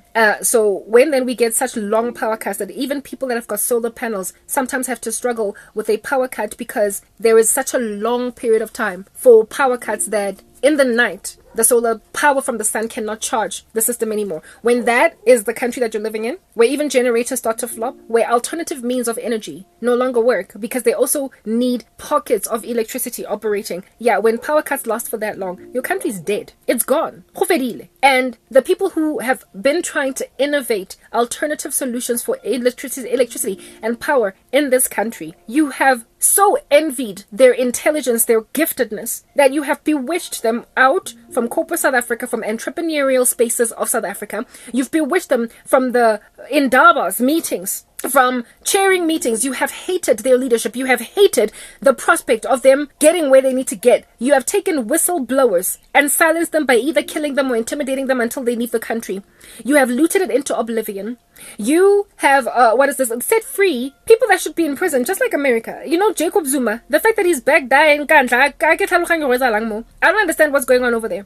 That is this country. It is setting criminals free. I apologize if there is a speech lag, please. As long as you are getting the audio, that's all that matters right now. All right. Jacob Zuma Walona is hanging out going Kandla. He's been set free. And we all know how he loves to hang out with Nabo Hubert Angel, Nabo Bushiri. He hangs out with false preachers in this country with fake miracles that are deceiving the masses that are also charlatans. They're criminals. So Jacob Zuma is obviously a little witchy man. That's what's good. And he's been set free because he knew a couple of people that can cast a few spells until he got medical parole. And guess what Jacob Zuma's release has also done in the country? Guess what it's done? But from South Africa, I just want to save this. My phone is so hot that I need to stop talking now because it's going to switch off, and that's another challenge that I'm going to be facing in summer, which is why I don't like summer anymore. But anyway, Jacob Zuma what his release has done, even though he was supposed to spend however many years in prison. I don't know what the term they gave him was, but he got out on medical parole, just like what favor they also pulled for Oscar Pistorius. Like, insofar as you have enough money, insofar as you have this, you can get out of prison scot-free without really serving your time, etc. It has set a precedent. Yo, how unfortunate. Common law, guys. It has set a precedent for anybody else at all that feels as if though they've been in the prison infirmary 6 times in 1 week. Too much for them to stay in prison, so they get to go. A person can make themselves sick by eating wrong or not eating, or by ingesting something. I don't know, guys. There are so many ways that a person can make themselves sick, and this thing has created a precedent in the country to let a whole bunch of people out on medical parole and then put on house arrest. And Jacob Zuma's thing that he's done has set a precedent to a point where they're digging up cases of criminals in prison that they now are thinking of setting free because they set Jacob Zuma free. It's another America. I told you, South Africa has just inherited all the vices of the earth, but none of the virtues. All the vices of the earth, but none of the virtues. So just as they have set free an animal out of a cage that is now persecuting the living daylights out of me in America, so too are they busy setting animals free out of cages in our country. And so, really and truly, I don't care about your whole BRICS thing. This is what's good. Do you understand? Mzansi Afrika suit verstaan julle die ding. Kuphelile ngani, it's over. Yo, bully zombies. Imagine grabbing Trevor Noah. Let's also take Doja Cat, even though she's lived all her life in America. We all know that Papa Haike Papa Action. Her dad is Casper from Yuzo Yuzo or whatever, that dude Wago Sarafina, etc.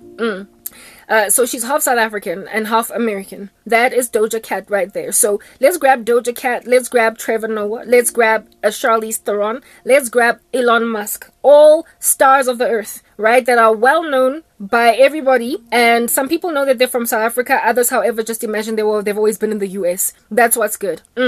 Now imagine taking, let's start with Trevor Noah, and bewitching the living daylights out of him until he is basically making sandwiches at a canteen or a coffee shop at MTN. Because you so envy him, because you so covet him, you then bewitch all his prospects out of his life until the thing that he would have been is diminished from history altogether, to a point where no one could ever fathom that it could ever be his future.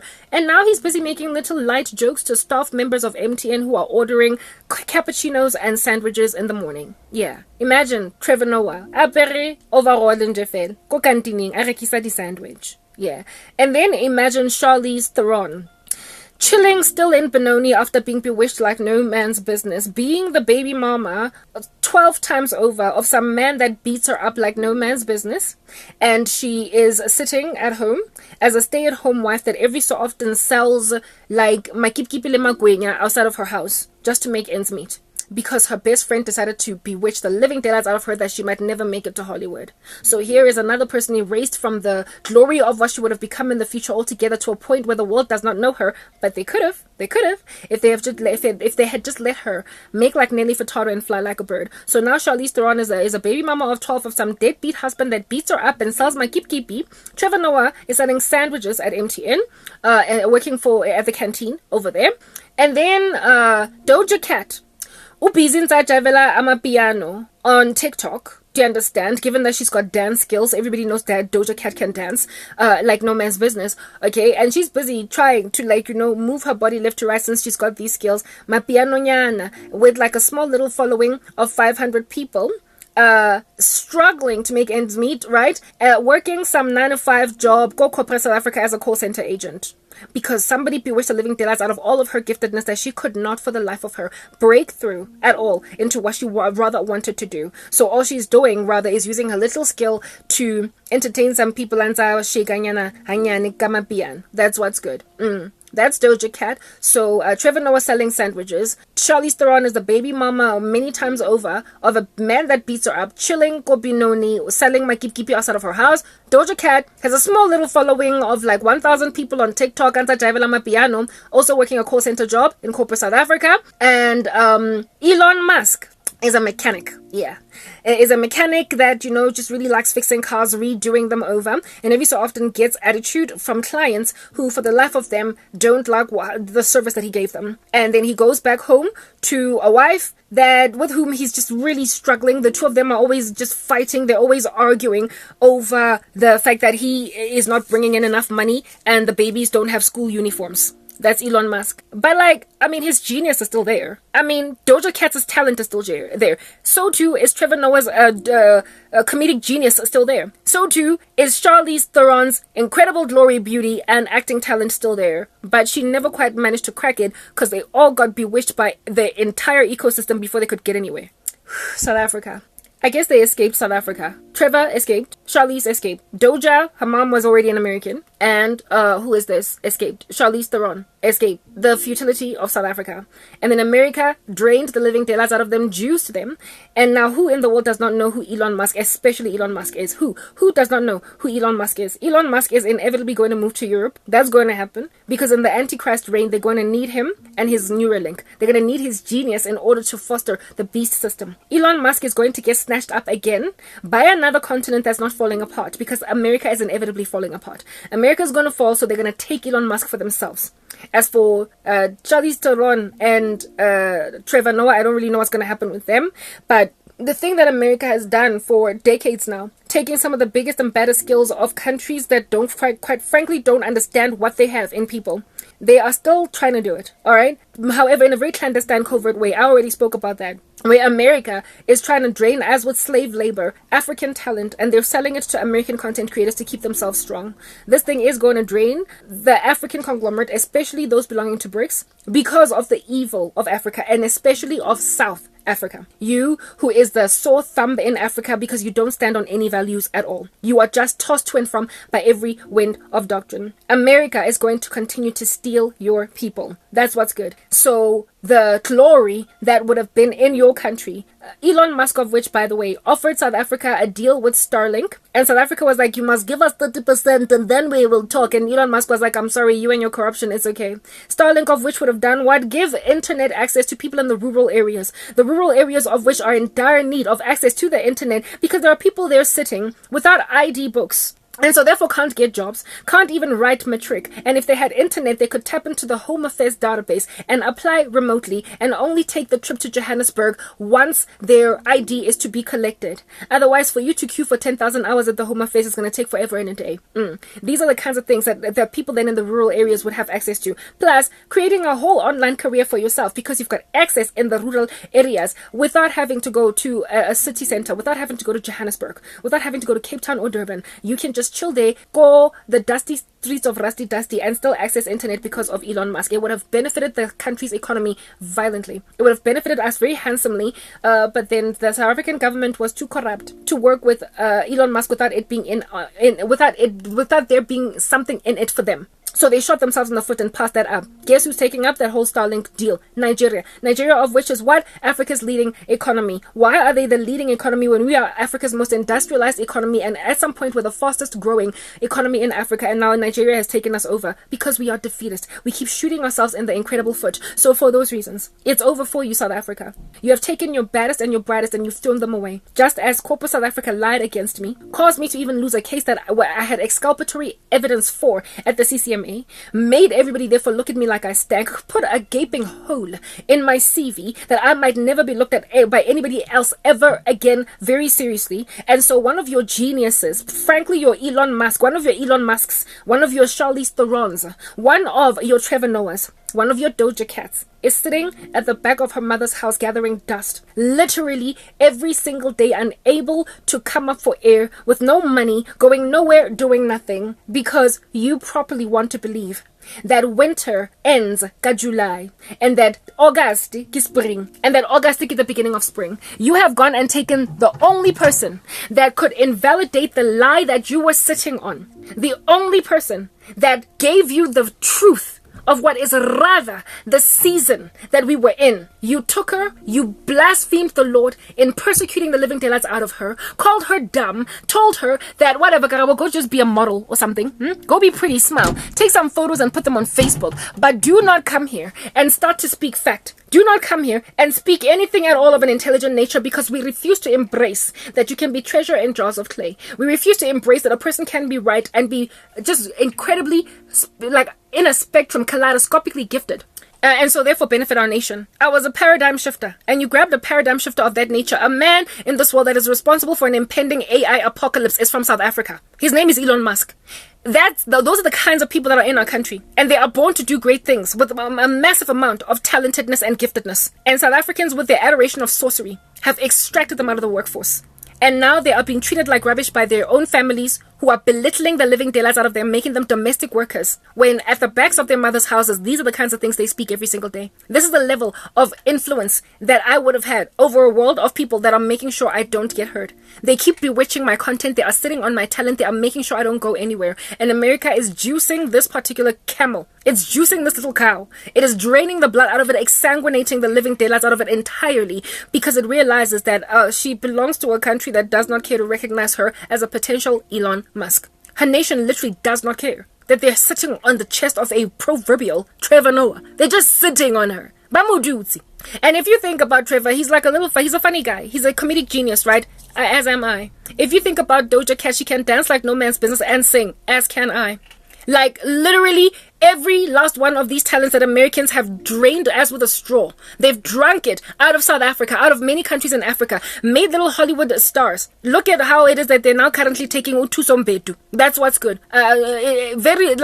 Who's another one that they keep offering? Like, they tried to offer Pearl Tusi, Nomza Mombata, etc. And I mean, the moment these people start to see dollars, it's like, look, I might be patriotic and all about proudly South African, but if I'm going to be making dollars and if I'm going to be recognized in Hollywood, that's where I'm going. That's where I'm going. So never mind entertainment industry stars, right? Let's now talk about the African diaspora from corporate South Africa, people that don't get seen. So never mind the celebrities like Trevor Noah, but late Janes and late Jones with genius talent that are sitting in corporates in America. How many of them are there? There is already a problem with the African diaspora. Many presidents across Africa are crying that skilled Africans are moving to the West. And South Africa is not exempt from that particular hard cry. We have got a violent skills exodus out of South Africa right now happening.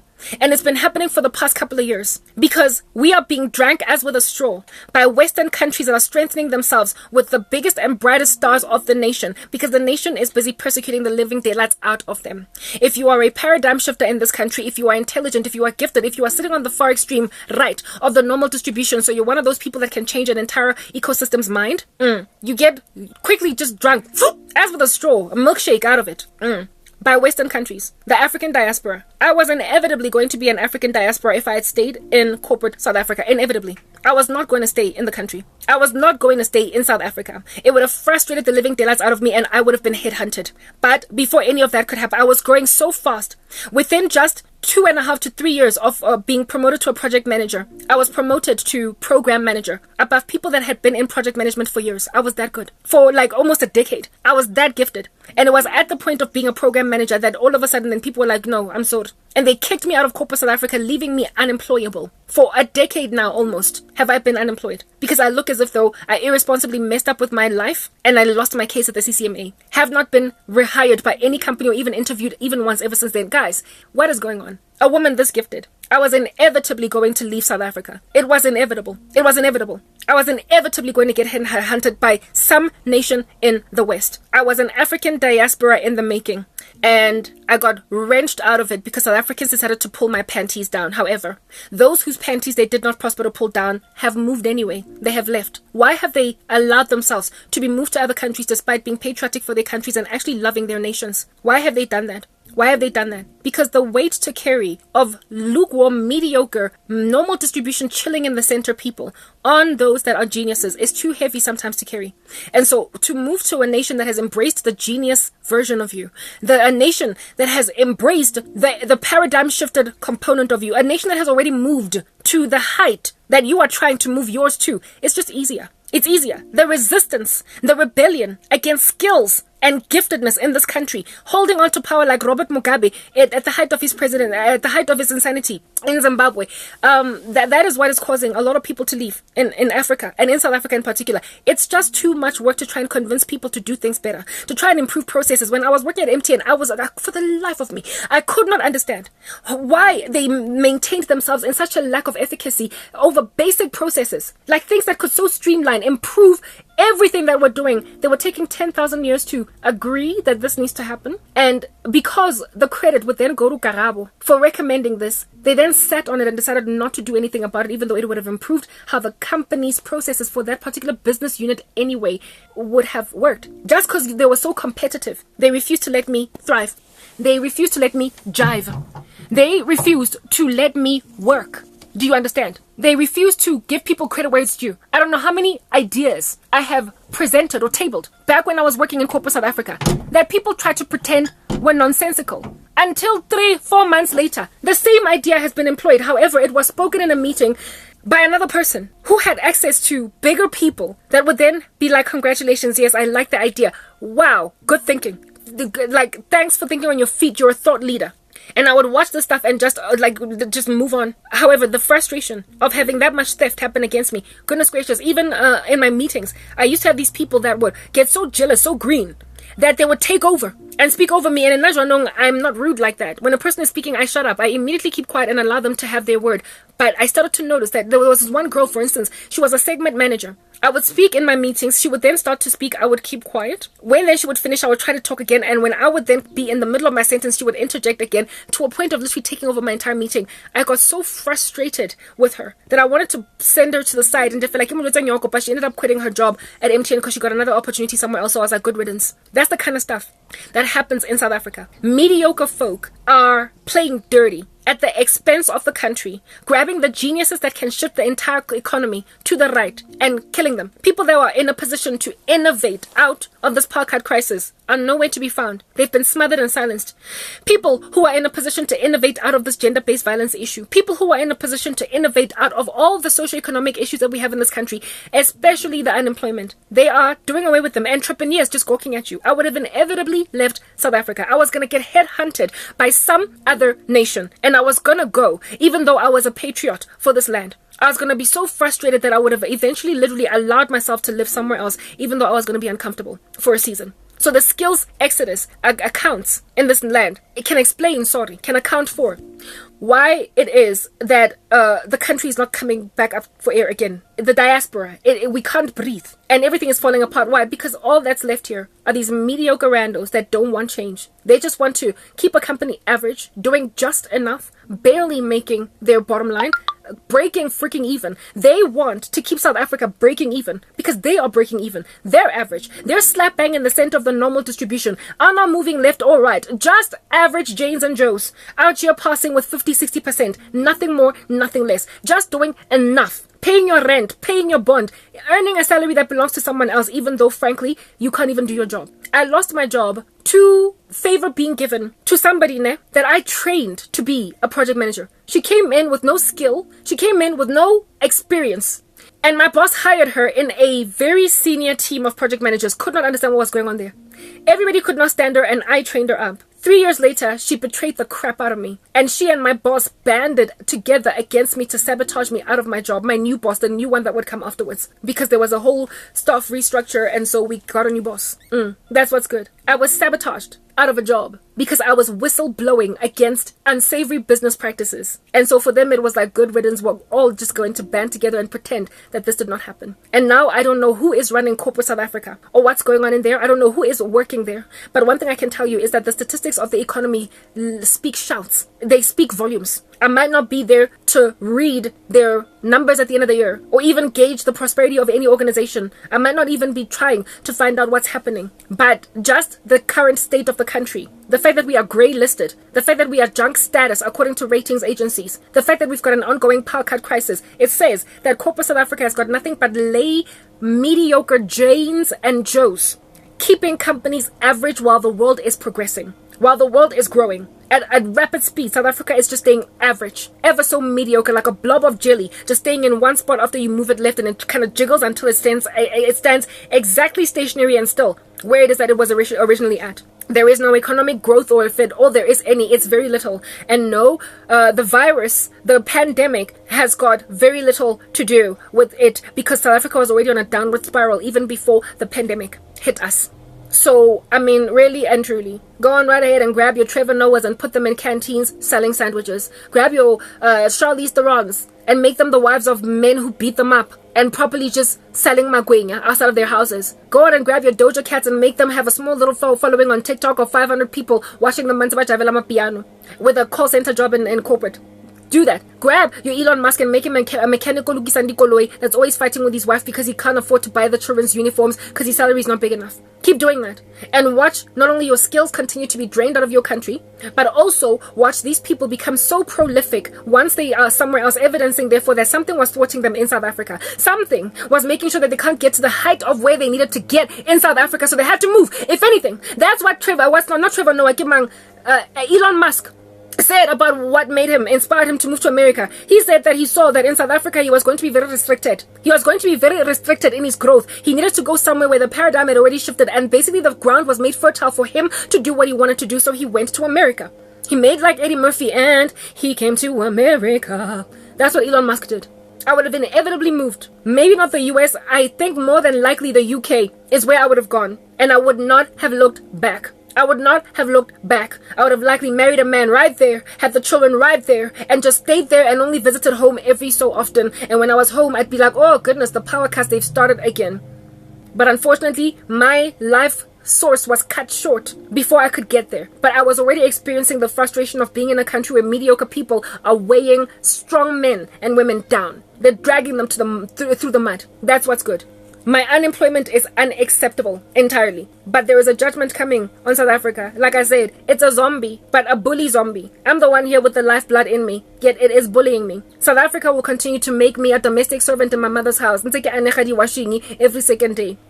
Washing dishes every second day. Make out of me a Cinderella when I'm entirely viable. South Africa will continue to do that until I am nowhere to be found on its shores. It's over for you, South Africa. You will be drained like no man's business. And this little alliance, BRICS, you know why you should not lean on it? Why you should not swing like Sia on a chandelier in joy over BRICS, over the fear of the United States of America shaking in their pantyhose over the BRICS alliance to a point of in and of themselves partaking in unsavory international practices, afflicting Africans. Do you want to know why BRICS is not going to help you out very much, South Africa?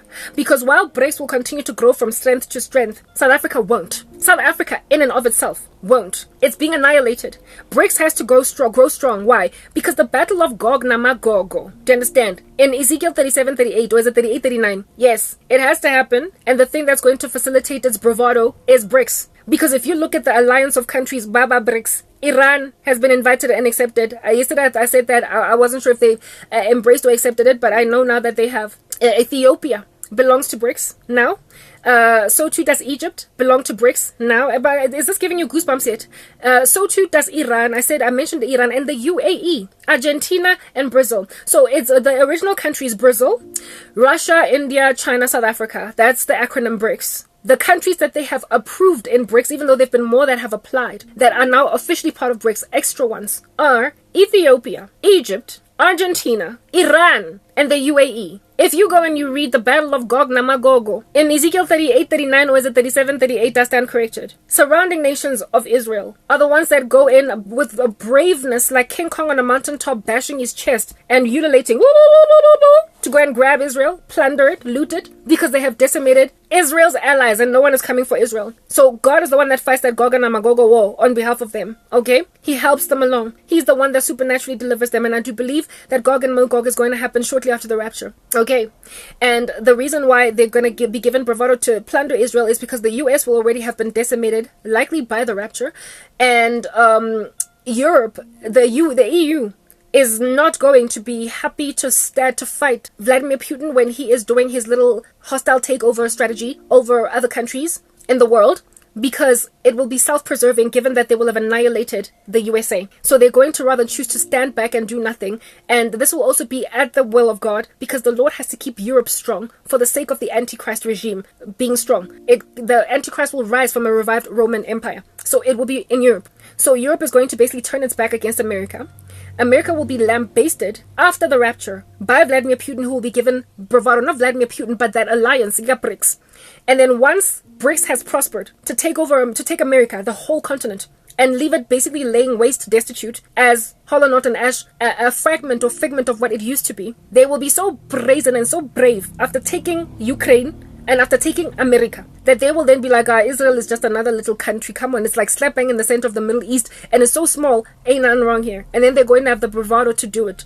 And if you read the nations that encircle, that come up against Israel in the Gog and Magog battle, Ethiopia, Egypt, Iran, is maybe not so much the UAE, but the UAE might be in there. It's basically all the Arabic and northern African, guys, it gives me goosebumps. Northern African countries. The northern, so South Africa, crickets, like crickets, country, it's over for you.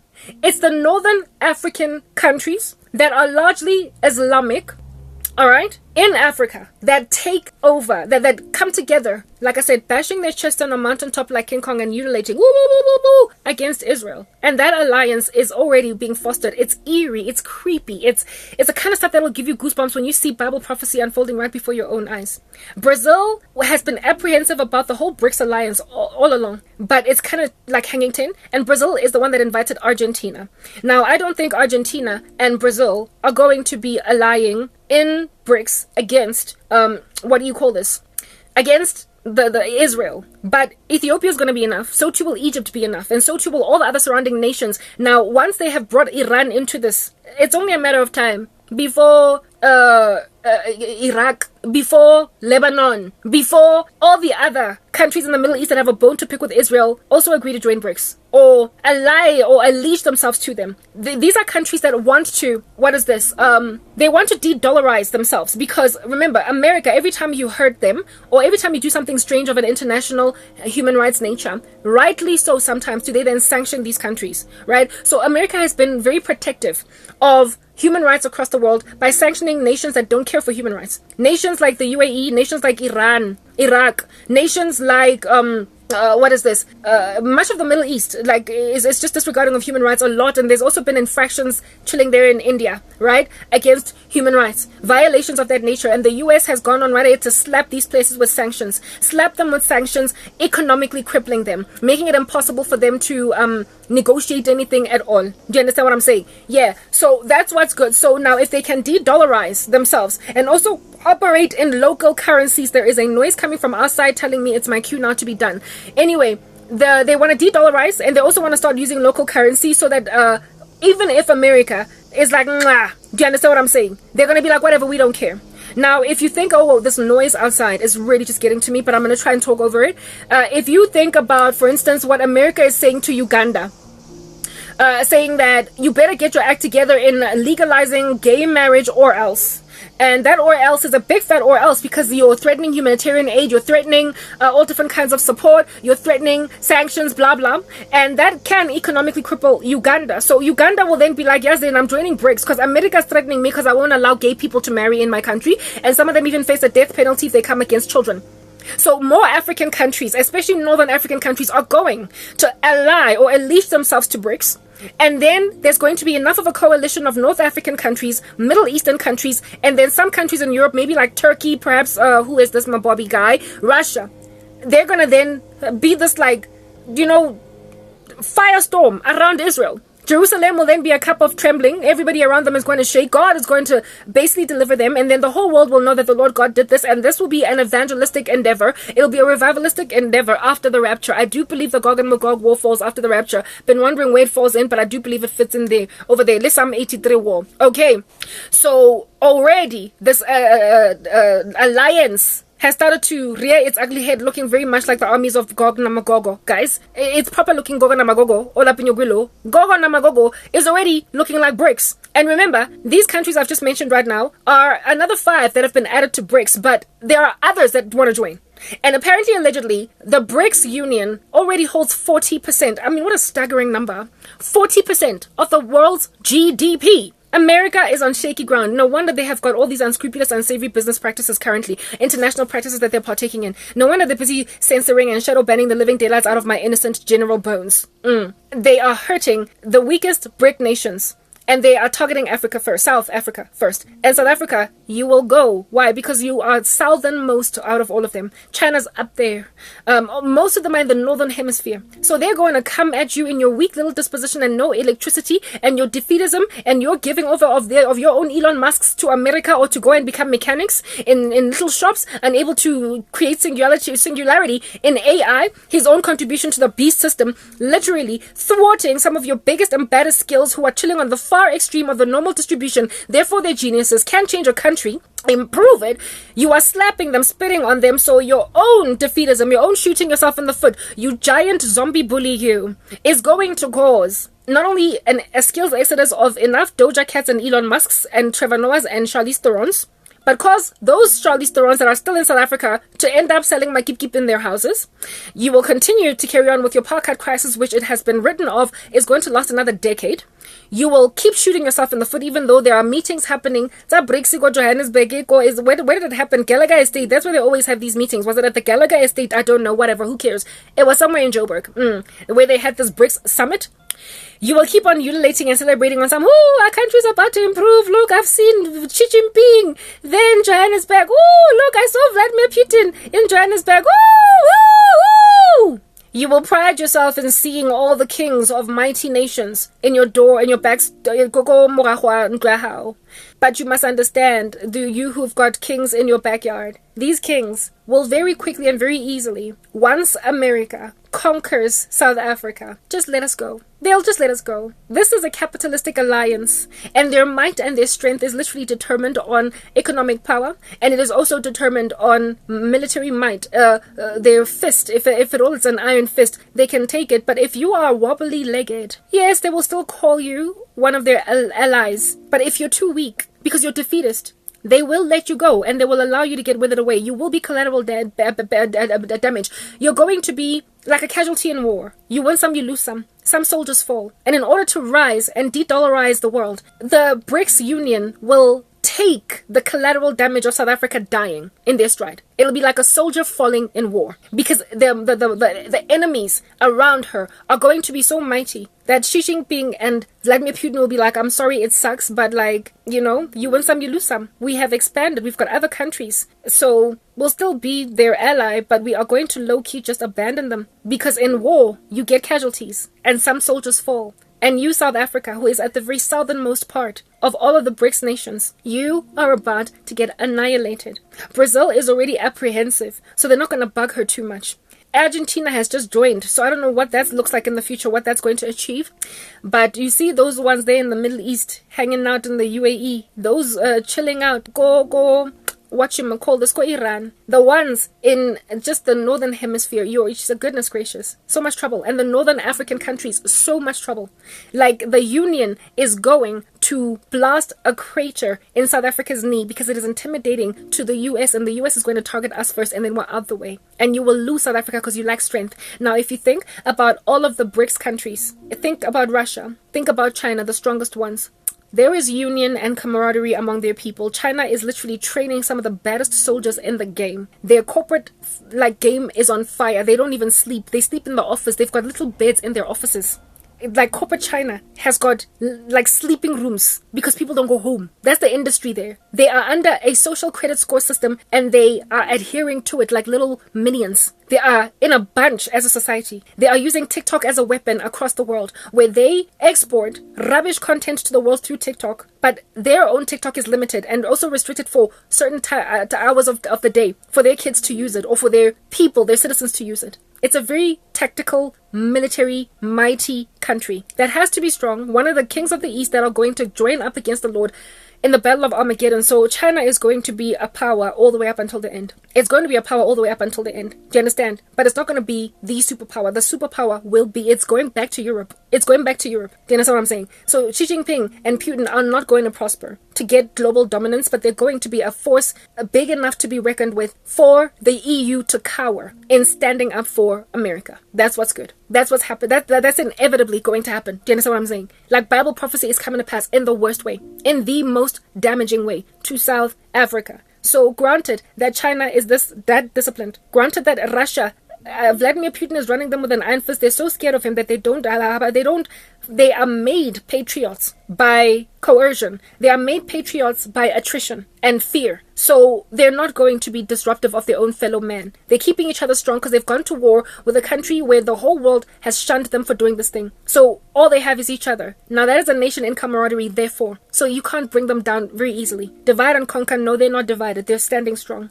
The same thing goes for Iran. The government there is just full of force and what have you, right? Even though the citizens on the ground might be fighting, there's like a whole anti-government thing going down, but they have got such military might that Vladimir Putin is using them even with weapons that he is utilizing from them on the Ukraine. So Iran is going to stand. The UAE, everybody knows the UAE and their crown princes, they're not going anywhere. They're a powerhouse. They're not going anywhere with all of their gas as well. All of their oil exports, goodness gracious, the UAE is only going to grow from strength to strength. They're building a little funny like metropolis city that looks like something from outer space, and it's like the UAE can afford to like hook up projects of that nature, the way that it's so wealthy. That's what's good. So whether or not human rights violations are an issue there is irrelevant. And then Ethiopia is growing from strength to strength, and so too is Egypt. There is nothing that South Africa has on all these other countries when it comes to culture. We have missed the point that many of the other BRICS nations have not missed. So whether or not you belong to BRICS South Africa is irrelevant, because you don't have the values, societally anyway, of China. You don't have the values of Russia. You don't have the values of Ethiopia and the UAE. You don't have like the immorality of South Africa. You will not find that in China. You will not find the woke, like South Africa is woke in a way. It's weird like that. It's woke. It is also full of witchcraft. It is divided. There are so many things that are fallen apart about this country that are just in a bunch in other nations. Like in the UAE, for instance, sex before marriage is illegal. It's illegal. So, like, there is an insistence upon a societal morality. The hegemony there is very strict. A country that strict can never fall because people fear ramifications and repercussions. So we are speaking about strong armies that are disciplined, that are not even having sex if they're not husbands. So their youth are not busy partying, drinking it up a storm and fornicating all over the show. You can't stand up against a country of that nature, whether or not they honor God. In South Africa, we got people transitioning, people doing gender change surgeries. In our military, we've got little queer men, little girls that are our army. So whatever, when America comes and mows us down, as they will inevitably try, we're going to fall, and we're going to be regarded as a soldier on the battlefield. Do you understand? That, I mean, you win some, you lose some. You win some, you lose some. So the bullying of my person by my mom and my sisters, the fact that they've converted me into a domestic servant, the fact that they've gone on and grabbed a Charlize Theron and literally tried to put her in the household of a man that's going to put 21 babies in her stomach and make her sell my keep us out of her house. The fact that some witch in South Africa tried to bewitch me to go and wait tables at the Wimpy, making out of me a Trevor Noah selling sandwiches at MTN Canteen. It doesn't matter. You've gone on and grabbed one of your diasporas that didn't quite get to move to another country, a genius, and made her sell magwenya, made her sell fat cakes outside of her mother's house. Literally, you have made me unfruitful in everything I try with all of your witchcraft. It is no wonder you're falling and you're dying. When I was working out yesterday, the Lord showed me a burning South African flag, and I could not care less because I had to finish exercising. So your BRICS union is not going to save you, because unlike all the other BRICS countries, South Africa, that will be kept strong for the sake of the Gog and Magog battle, in order to fulfill it, you, South Africa, are nowhere to be found in that description of nations, Gog and Magog. You are nowhere to be found in that description. None of the Southern African countries are mentioned. No Southern country at all is mentioned. It's all the countries in the North, in the Middle East, hanging out there in the center of the earth that go against. So therefore, you are going to be considered a collateral damage, a casualty of war by Vladimir Putin and Xi Jinping. Even though you might have seen them there in Sandton, hanging out in Johannesburg, coming together at the BRICS summit, entering Argentina and the UAE, Ethiopia and Egypt into the union. It doesn't matter. Iran, it doesn't matter, because you are about to be ousted, not so much out of BRICS, but you are going to be considered collateral damage by BRICS. You are going to fall off because you're too weak. You can't even keep your own economy in a bunch. But when that happens, I'm not going to be here. Where I'm going, I don't know. The thing you did to me is evidence of your downfall. So thank you, South Africa, for destroying yourself and grinding yourself to a fine powder because you can't stand geniuses among you, because you insist that September is the second month of spring, because you insist that August is not winter, because even when facts are presented to you, you're sticking to those guns. The very country whose wokeism you have inherited and adopted and taken in your stride, i.e. the United States of America, is about to ransack the living daylights out of you until there is nothing of you to recognize anymore. And they're going to prosper to take you over entirely. They are going to knock you out in their battle to stay strong. And so therefore in fighting BRICS, they will bring South Africa down. Don't say I didn't warn you. All the other countries of BRICS are going to be strong, and their irritation with what they did to South Africa is going to make them grow even bigger. So it's only going to create a bigger enemy against them, and it's also going to cause America to get lambasted by BRICS for hurting South Africa. But South Africa will be out the way. I told you. The Lord, South Africa, has handed you over to your captors. It's over. Thank you for making me a domestic servant. It only confirms this particular prophecy. I'm signing out in Christ's name as the genius that I am. Cran K. Peace.